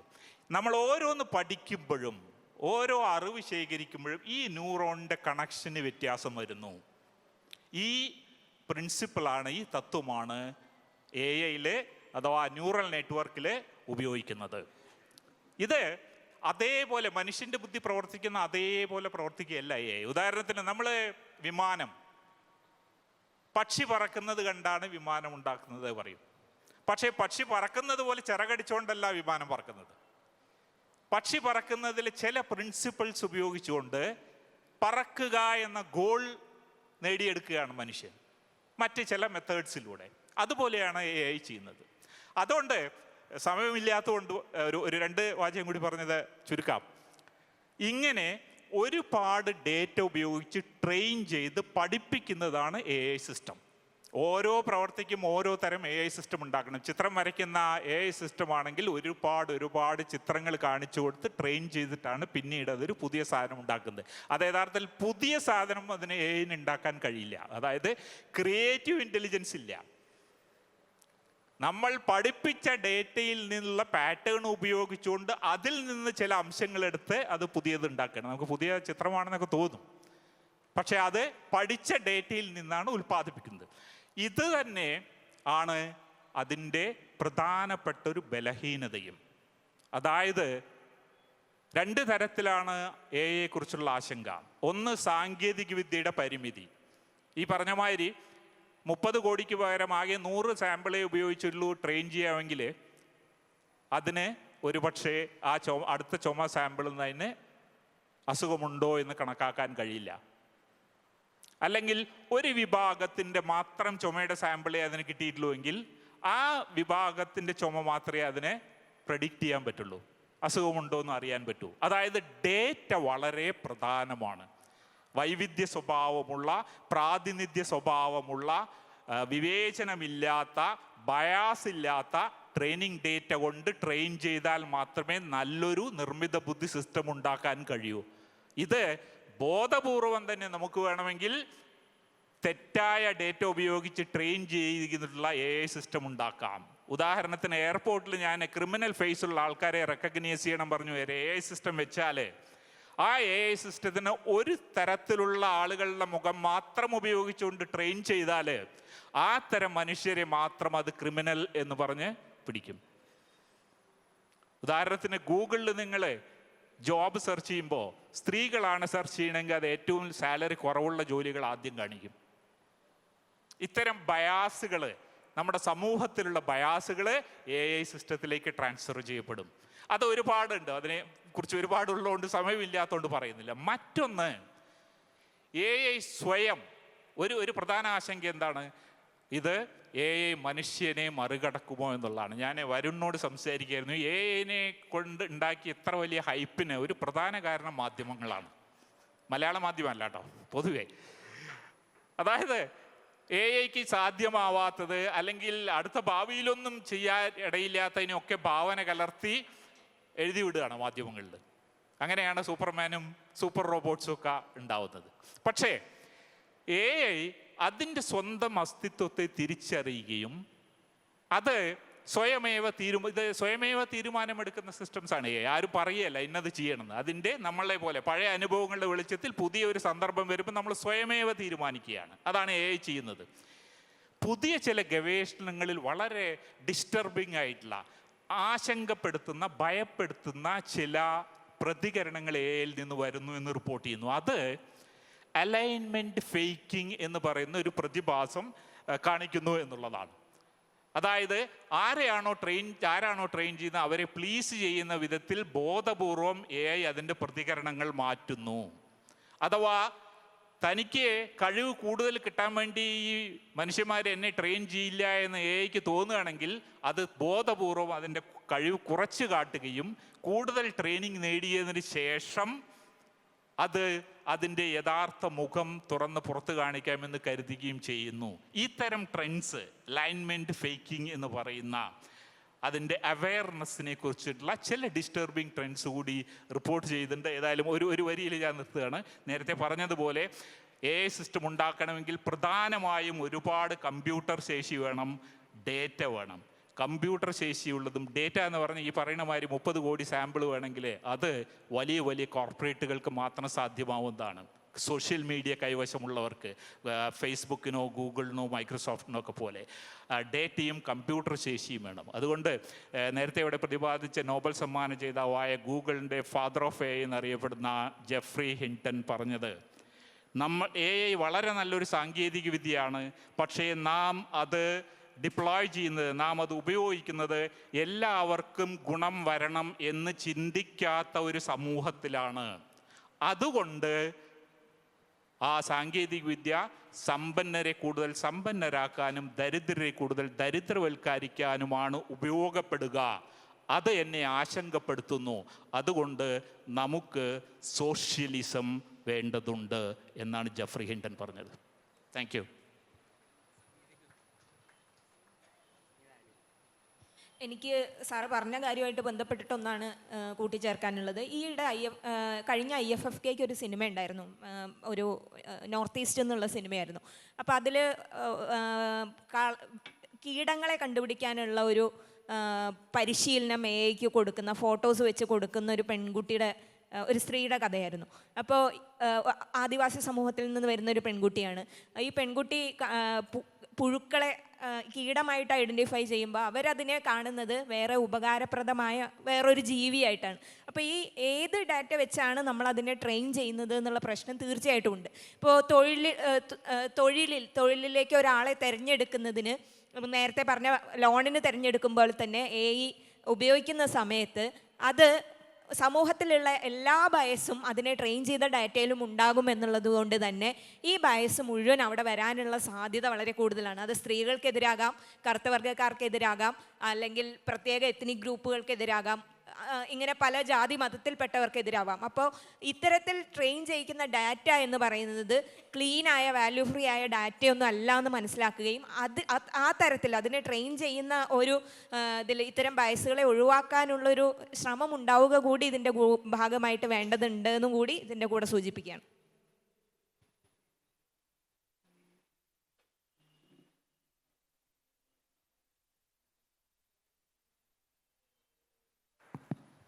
ഇവിടെ അവസാന ഘട്ടത്തിൽ ഉയർന്നു വന്ന ഒന്ന് രണ്ട് വിഷയങ്ങളുണ്ട്. ഒന്ന്, ഈ നിർമ്മിത ബുദ്ധിയും മുതലാളിത്തവും തമ്മിലുള്ള ബന്ധമാണ്. നിർമ്മിത ബുദ്ധി ഇന്ന് തീർത്തും മുതലാളിത്തവൽക്കരിക്കപ്പെട്ട ഒരു സംഗതിയാണ്. മുതലാളിത്തത്തിൻ്റെ ഒരു പുതിയ ഘട്ടമായി പലപ്പോഴും നിർമ്മിത ബുദ്ധിയെ അടയാളപ്പെടുത്തുന്നുമുണ്ട്. അതങ്ങനെ തന്നെ കാണേണ്ടതുണ്ട്. അത് ഒരുപക്ഷെ നമുക്കിപ്പോൾ നമ്മുടെ ചുറ്റും നോക്കിക്കഴിഞ്ഞാൽ തന്നെ, നമ്മുടെ കണക്കുകളും മറ്റുമൊക്കെ നോക്കിക്കഴിഞ്ഞാൽ തന്നെ വളരെ വ്യക്തമാണ്. എന്ന് വെച്ചാൽ ലോകത്തെ ഏറ്റവും മൂല്യമുള്ള കമ്പനികൾ എന്നെടുത്ത് നോക്കിക്കഴിഞ്ഞാൽ അവ മിക്കവാറും ഒക്കെ AI കമ്പനികളാണ്. പിന്നെ കൂടാതെ എണ്ണ കമ്പനിയും മറ്റുമൊക്കെ ഉണ്ട്, പക്ഷേ കൂടുതലും AI കമ്പനികൾ വരുന്നു.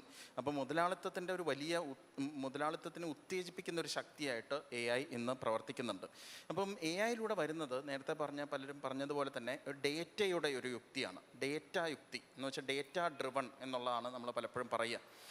അപ്പോൾ ഇത് എന്താണെന്ന് വളരെ ലളിതമായിട്ടൊന്നും പറയാമെന്ന് കരുതുന്നു. ഒന്ന്, നമുക്ക് മുന്നിൽ ഒരു ചോദ്യം വരികയാണെങ്കിൽ ആ ചോദ്യത്തിനോട് സമാനമായിട്ടുള്ള സാമ്യതയുള്ള കുറേ ചോദ്യങ്ങൾ കണ്ടെത്തുക, അതിനുള്ള ഉത്തരങ്ങൾ എടുക്കുക, ആ ഉത്തരങ്ങളെ വേണ്ട വിധം മാറ്റി ഈ പുതിയ ചോദ്യത്തിനുള്ള ഉത്തരമായിട്ട് അവതരിപ്പിക്കുക. അതാണ് ലളിതമായിട്ട് പറഞ്ഞത്. ഇതിൽ കുറേ സങ്കീർണതകളുണ്ടാവും, എങ്ങനെ ചെയ്യുന്നു എന്നുള്ളതിൽ പക്ഷേ ഒരു പൊതുയുക്തി എന്ന് പറയുന്ന ഇതാണ്.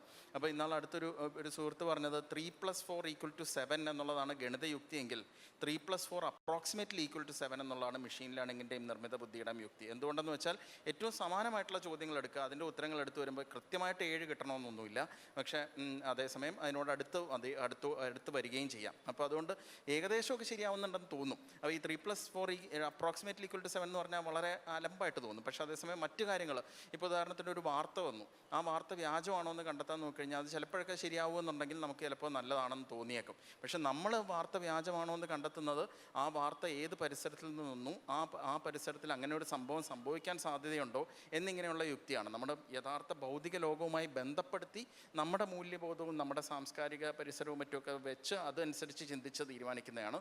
പക്ഷേ ഇവിടെ ഇത്തരം എല്ലാ യുക്തികൾക്കും പകരം ഡേറ്റ തമ്മിലുള്ള സാമ്യതയും മാത്രം മതി എന്നുള്ളൊരു സംഗതിയാണ് AIയിലൂടെ നടപ്പിലാവുന്നത്. അത് ശരിക്കും മുതലാളിത്തത്തിന് ഏറ്റവും ഗുണകരമായിട്ടും വരുന്നുണ്ട്.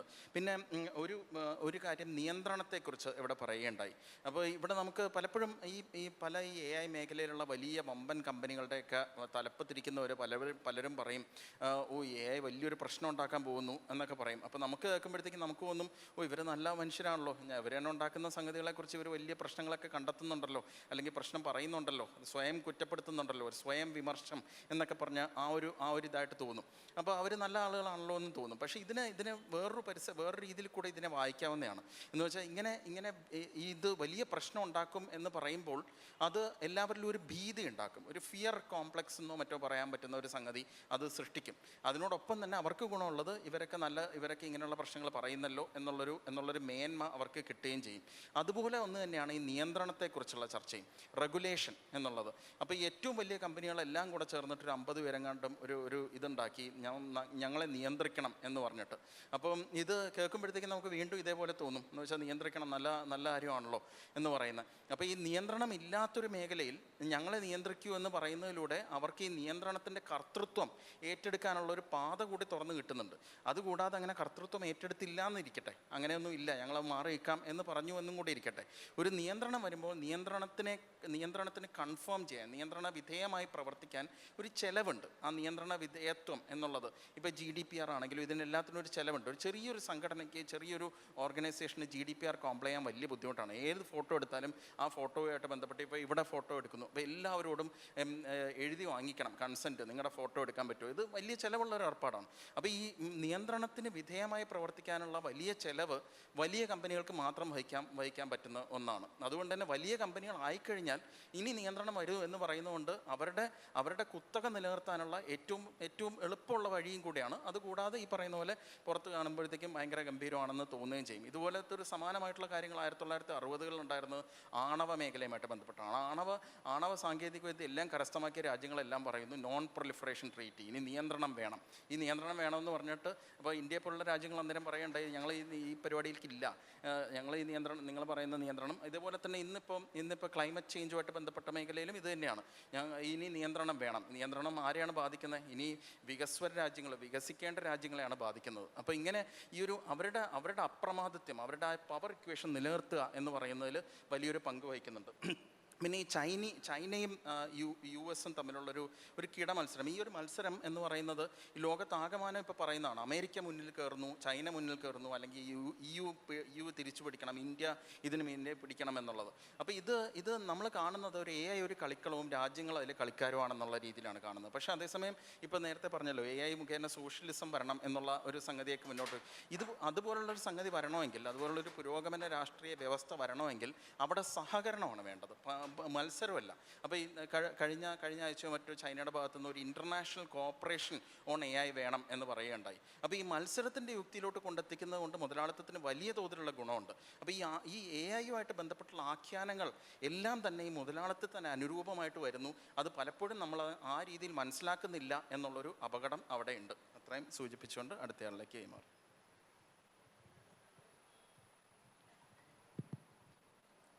സിനിമയുമായി ബന്ധപ്പെട്ട 1-2 കാര്യങ്ങൾ കൂടെ പറയണം എന്ന് തോന്നി. കാരണം AI വന്ന സമയത്ത്, അല്ലെങ്കിൽ AI വന്ന സമയം എന്ന് പറയുന്നത് വളരെ തെറ്റായ രൂപത്തിലേക്കും പലരും മനസ്സിലാക്കുന്നത്. കാരണം ChatGPT വന്ന സമയത്തിന് മുൻപും പിൻപും എന്ന് പറയുന്നത് ആണ് പൊതുജനത്തിനെ സംബന്ധിച്ച് AI വന്ന കാലവും അതിന് മുമ്പേയുള്ള കാലവും എന്ന് പറയുന്നത്. പക്ഷെ അതിൽ എത്രയോ മുമ്പ് തന്നെ AI-യിൽ വർക്ക് ചെയ്ത സാറിനെ പോലത്തെ ആളുകൾ ഇവിടെ ഇരിക്കുന്നുണ്ട്.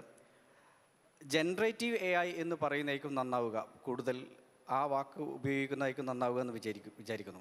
കാരണം അതിനു മുൻപ് വരെ നമുക്ക് മനുഷ്യരുടെ ഭാഷയിൽ സിസ്റ്റങ്ങളോട് സംസാരിക്കാൻ വേണ്ടി പറ്റില്ലായിരുന്നു.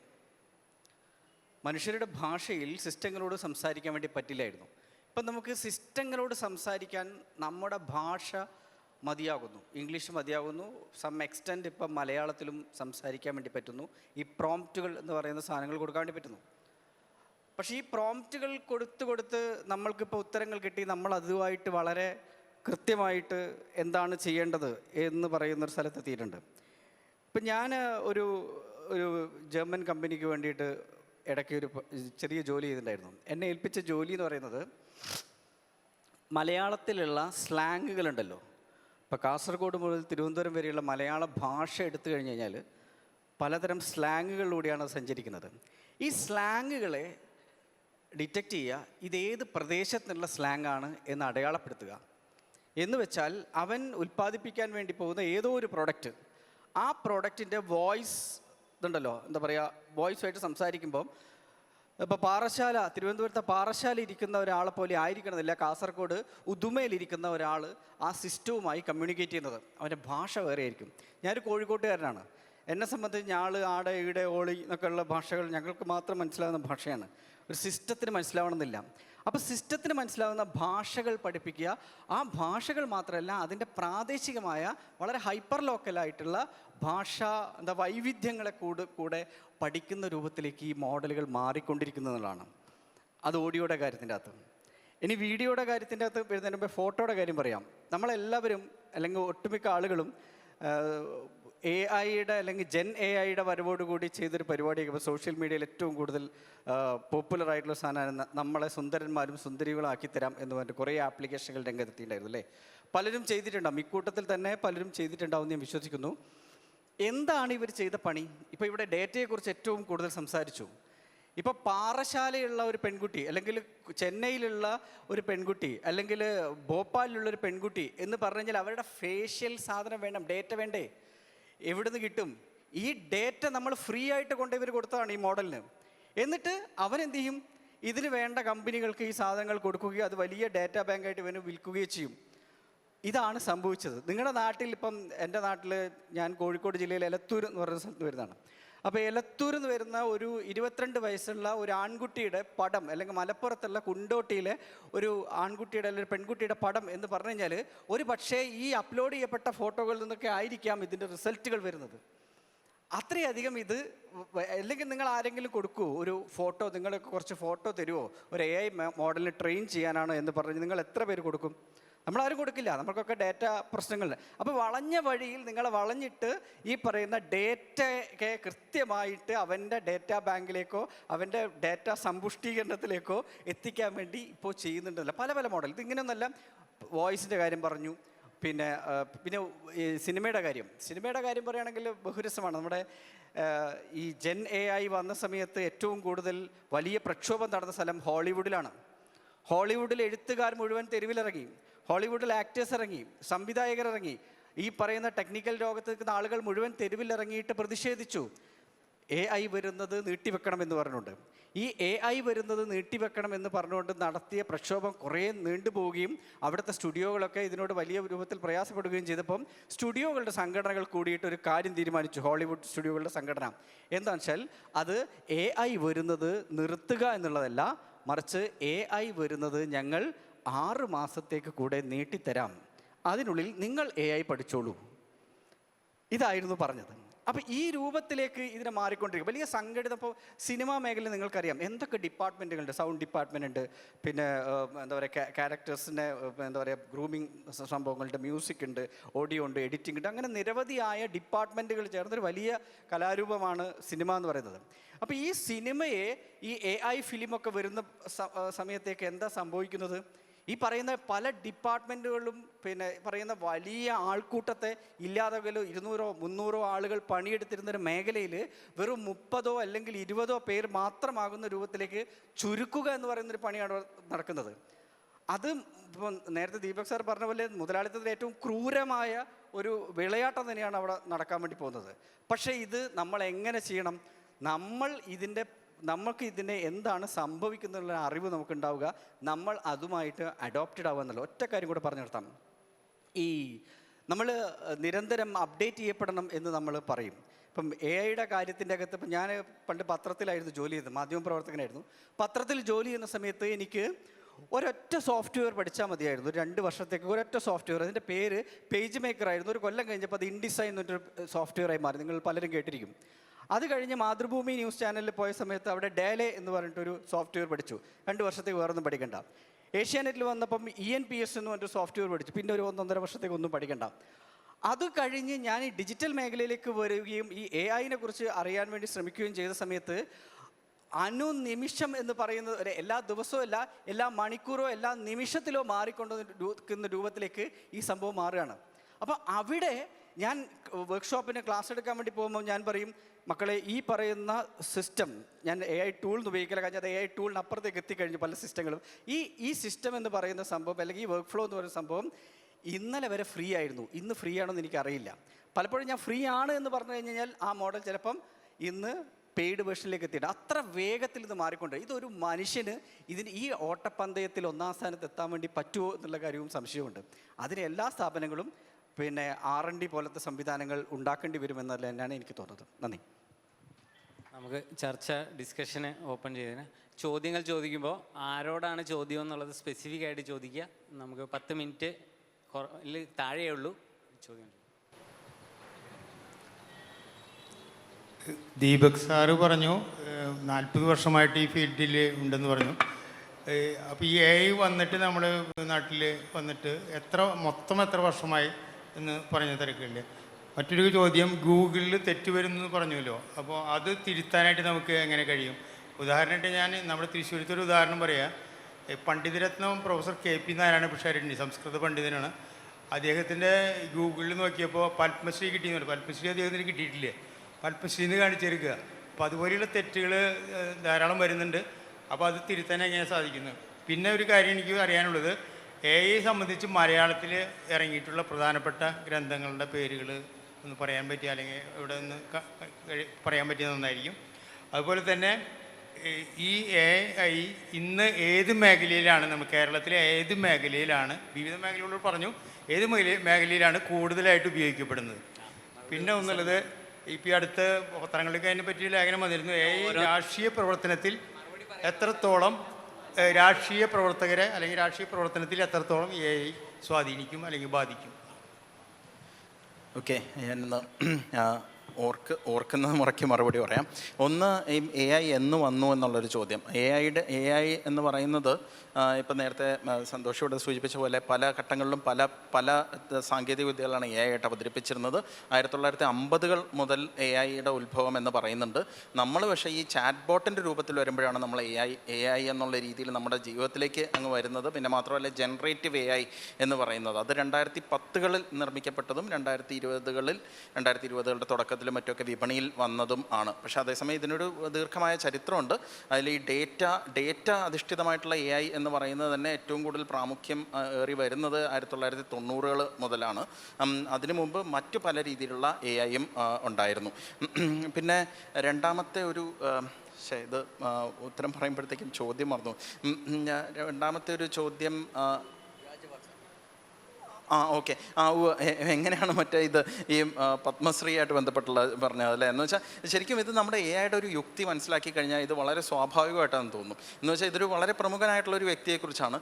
ആ വ്യക്തിയെക്കുറിച്ച് ചോദിക്കുമ്പോൾ അയാൾക്ക് പത്മശ്രീ കിട്ടിയെന്ന് പറഞ്ഞാൽ നമ്മൾ വിശ്വസിക്കാൻ സാധ്യതയുണ്ടോ എന്നുള്ളതാണ്. ഈ ട്യൂറിംഗ് ടെസ്റ്റ് പറഞ്ഞല്ലോ, നമ്മൾ തെറ്റിദ്ധാരണ അങ്ങനെ ഒരു ധാരണ പറഞ്ഞാൽ അത് വിശ്വാസയോഗ്യമാണോ എന്നുള്ളത്. അപ്പോൾ നമ്മൾ പലപ്പോഴും നോക്കുന്നത് നമ്മുടെ യഥാർത്ഥ ലോകവുമായിട്ട് കറസ്പോണ്ടൻസ് എന്ന് പറയും. നമ്മൾ യഥാർത്ഥ ലോകവുമായിട്ട് എത്രത്തോളം ഈ ചോദ്യം ചോദിച്ചു കഴിഞ്ഞാൽ ഇന്നയാൾക്ക് കിട്ടിയിട്ടുണ്ടെങ്കിൽ എവിടെ വന്നിട്ടുണ്ടാവും, വാർത്ത വന്നിട്ടുണ്ടാവും, അല്ലെങ്കിൽ വിക്കിപീഡിയയിലുണ്ടാവും എന്ന് പറഞ്ഞ് സെർച്ച് ചെയ്ത് നോക്കും. പക്ഷേ അതേസമയം ഇതൊന്നുമല്ല ചെയ്യുന്നത്. ഇതിന് വിശ്വാസയോഗ്യമായിട്ടുള്ളൊരു ഉത്തരം നൽകുക എന്നുള്ളതാണ്. മനുഷ്യനെ പോലെ ഒരു ഉത്തരം നൽകുക. മനുഷ്യനും ഇതേ തെറ്റ് പറ്റാമല്ലോ. ഒരാൾക്കും ഒരു മനുഷ്യനെ ഇതിനെക്കുറിച്ച് വലിയ അറിവില്ലാത്ത ഒരാളുടെ അടുത്ത് ഓഫ് ഹാൻഡ് ഇട്ട് ചോദിച്ചു കഴിഞ്ഞാൽ അയാളും ചിലപ്പോൾ പറയും ഇയാൾക്ക് പത്മശ്രീ കിട്ടിയിട്ടുണ്ട് എന്ന് പറഞ്ഞുകൂടായികയില്ല. അപ്പോൾ അതുകൊണ്ട് ഈ ഡേറ്റയുടെയും സാമ്യതയുടെയും ഈ യുക്തി എന്ന് വെച്ചാൽ വിശ്വാസയോഗ്യമാക്കുക എന്നുള്ള യുക്തി ആണിത് പ്രവർത്തിക്കുന്നതെന്ന് മനസ്സിലാക്കി കഴിഞ്ഞാൽ ഇത് സ്വാഭാവികമാണ് എന്ന് കരുതാം. പിന്നെ ഈ പുസ്തകങ്ങളുടെയും മറ്റു കാര്യം പറഞ്ഞപ്പോൾ നിരവധിയായിട്ടുള്ള പുസ്തകങ്ങൾ ഇപ്പം പുരോഗമനപരമായിട്ടുള്ള വായനകളുമായിട്ട് ബന്ധപ്പെട്ട് മലയാളത്തിലും ഇംഗ്ലീഷിലും ധാരാളമായിട്ടുള്ള പുസ്തകങ്ങൾ വരുന്നുണ്ട്. എനിക്ക് തോന്നുന്നു അതൊരു പക്ഷേ ഞാൻ എന്താ പറയുക ഇപ്പം അങ്ങനെ എടുത്ത് പറയാൻ പെട്ടെന്ന് അല്ല. എന്തായാലും ഒരു എന്താ പറയുക പല പബ്ലിഷേഴ്സും പബ്ലിഷ് ചെയ്യുന്നുണ്ട്. ഞാനും 1-2 പുസ്തകങ്ങൾ ഇതിൻ്റെ അതിങ്ങനെ പറയുന്നത് ശരിയല്ല എന്നുള്ളതുകൊണ്ട് ഞാനതങ്ങോട്ട് പറയുന്നു. ഓക്കെ. AI-നെ പറ്റിയിട്ടുള്ള പുസ്തകം P. ദീപകിൻ്റെ പുസ്തകത്തിനാണ് ഈ വർഷത്തെ സാഹിത്യ അക്കാദമിയുടെ വൈജ്ഞാനിക സാഹിത്യത്തിനുള്ള അവാർഡ് കിട്ടിയിട്ടുള്ളത്. അത് ഏറ്റവും പ്രധാനപ്പെട്ട മലയാളത്തിലെ ഒരുപക്ഷെ വൈജ്ഞാനിക സാഹിത്യത്തിലെ ഏറ്റവും പ്രധാനപ്പെട്ട ആ മേഖലയിലുള്ള AI-യുമായി ബന്ധപ്പെട്ട ഒരു റെഫറൻസ് എന്നുള്ള തരത്തിൽ സമഗ്രമായി ഈ വിഷയത്തെ മുഴുവൻ അനലൈസ് ചെയ്തിട്ടുള്ള ഒരു പുസ്തകമാണ് അദ്ദേഹത്തിൻ്റെ പുസ്തകം. അത് നിങ്ങൾക്ക് റെഫർ ചെയ്യാവുന്നതാണ്. അടുത്ത ചോദ്യം.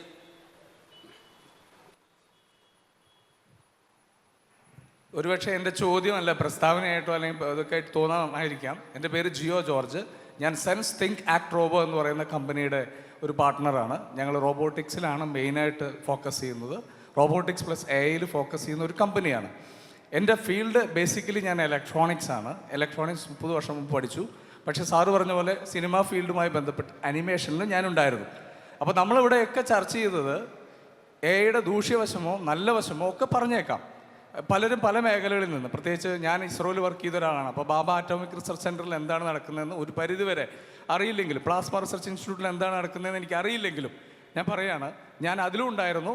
അതുപോലെ അനിമേഷൻ ഇൻഡസ്ട്രിയിൽ 3ds Max, മായ പോലുള്ള ടൂളുകൾ ഉപയോഗിച്ചിട്ടുള്ള ഒരാളാണ്. അപ്പോൾ ചുരുക്കി പറഞ്ഞാൽ നമ്മൾ AI-യുടെ മുമ്പിൽ നമ്മളൊന്നുമല്ല എന്ന് ആണ് എനിക്ക് മനസ്സിലായിട്ടുള്ളത്. മറ്റൊരു വസ്തുത എന്ന് വെച്ച് കഴിഞ്ഞാൽ ഇലക്ട്രോണിക്സും റോബോട്ടിക്സും തമ്മിലുള്ള കണക്ഷൻ എന്ന് പറയുന്നത് സിലിക്കൺ എന്ന് തുടങ്ങിയതാണ്. അപ്പോൾ അതിനു മുമ്പ് നമുക്കറിയാം മാഗ്നറ്റിക് ഡിസ്കുകൾ ഉണ്ടായിരുന്നു, നമ്മൾ സിലിക്കൺ ഉപയോഗിച്ചു. ഇനി അത് വരുന്ന ഗ്രാഫീനിലാണ്. അപ്പോൾ ഇത് മാറ്റം വരുത്തുന്നത് വലിയൊരു അളവിലാണ്. അപ്പോൾ ആ മാറ്റത്തെ ഉൾക്കൊള്ളാൻ നമുക്ക് പറ്റുമെന്നുള്ളതാണ്. നമ്മുടെ തന്നെ മോഡലുകളാണ് നമ്മൾ ഇനി ഉണ്ടാക്കാൻ പോകുന്നത്. വളരെ വസ്തുതാപരമായിട്ട് സംഗതിയാണ്. അപ്പോൾ കുട്ടികളെ പഠിപ്പിക്കുന്ന ഒരു റോബോട്ടിക്സ് കമ്പനിയാണ്. STEM ആണ് basically. STEM education, science, technology, engineering, arts and mathematics എന്നുള്ള വേരിയിൽ നിൽക്കുന്നതാണ്. അപ്പോൾ പൊതുവേ ഇവിടെ വന്ന ചർച്ച വളരെയധികം ആസ്വദിച്ചൊരു വ്യക്തിയാണ്. അതുകൊണ്ട് ആരോടും എനിക്ക് പരിഭവമില്ല, പ്രയാസവുമില്ല. നമ്മൾ എത്രത്തോളം അറിയും തോറും ആഴം വർദ്ധിക്കുമെന്ന് മാത്രമേ ഞാൻ പറഞ്ഞുകൊണ്ട് ഞാൻ നിർത്തുവാണ്. തീർച്ചയായിട്ടും AI എന്നുള്ളത് നമ്മൾ ഇനി വേണോ വേണ്ടേ എന്നുള്ളൊരു ചോദ്യമില്ല. എപ്പോൾ എത്രത്തോളം എന്ന് മാത്രമേ അതിൽ ചോദ്യമുള്ളൂ. ഈ പറഞ്ഞ മാതിരി ഒരുപാട് സാധ്യതകളുണ്ട്, ഒരുപാട് ഉപയോഗ ഇതുണ്ട്. അത് മനുഷ്യനെ കീഴടക്കുകയല്ല, മനുഷ്യൻ്റെ ജീവിതത്തെ അതിൻ്റെ അടുത്ത തലത്തിലേക്ക് ഉയർത്തുകയാണ് ചെയ്യുക എന്ന് വിശ്വസിക്കുന്ന ആളാണ് ഞാൻ. ഒരു പ്രധാനമായും മനുഷ്യനെ കൂടുതൽ സർഗാത്മകമായ പ്രവർത്തനങ്ങളിൽ ഏർപ്പെടുത്താൻ സമയവും സൗകര്യവും നൽകുമെന്ന് ഉറപ്പ്. മറ്റ് 2 കാര്യങ്ങൾ കൂടി അതിൻ്റെ കൂടെ കൂട്ടിച്ചേർക്കേണ്ടതുണ്ട്. ഒന്ന്, എയുടെ ദൂഷ്യവശം എന്നുള്ളത് പറഞ്ഞപ്പോൾ ഇവിടെ നമ്മൾ സ്പർശിക്കാതെ പോയ ഒരു വിഷയമുണ്ട്. അത് നിർമ്മിത ബുദ്ധി പരിസ്ഥിതിയിൽ ഉണ്ടാക്കുന്ന ആഘാതമാണ്. അത് വളരെ വലിയൊരു പ്രശ്നമാണ്. ഈ ഇടയ്ക്ക് നിങ്ങൾ പലരും കണ്ടുണ്ടാവും, ChatGPT, മെറ്റ അല്ലെങ്കിൽ ഫേസ്ബുക്ക് ഒരു പ്രസ്താവന ഇറക്കി. ദയവേത് ചെയ്ത് ChatGPTയിൽ നിങ്ങൾ പ്ലീസ് എന്നോ താങ്ക്സ് എന്നോ സോറി എന്നോ ഉപയോഗിക്കരുത് എന്ന്, നമ്മൾ മനുഷ്യരോട് സംസാരിക്കുന്നത് പോലെ. അത് വളരെയേറെ എനർജി ഉപയോഗിക്കുന്ന ഒരു മേഖലയായതുകൊണ്ട് അത് വലിയൊരു പരിസ്ഥിതി ആഘാതത്തിന് ഇടയാക്കും എന്നൊരു സൈഡ് കൂടി അതിലുണ്ട്. സമഗ്രമായിട്ട് എയുടെ വിവിധ വശങ്ങളെ പറ്റി നമ്മളിവിടെ ചർച്ച ചെയ്തു. ഈ ചർച്ചയിൽ പങ്കെടുത്തവർക്കും കേട്ടിരുന്ന എല്ലാവർക്കും നന്ദി, നമസ്കാരം.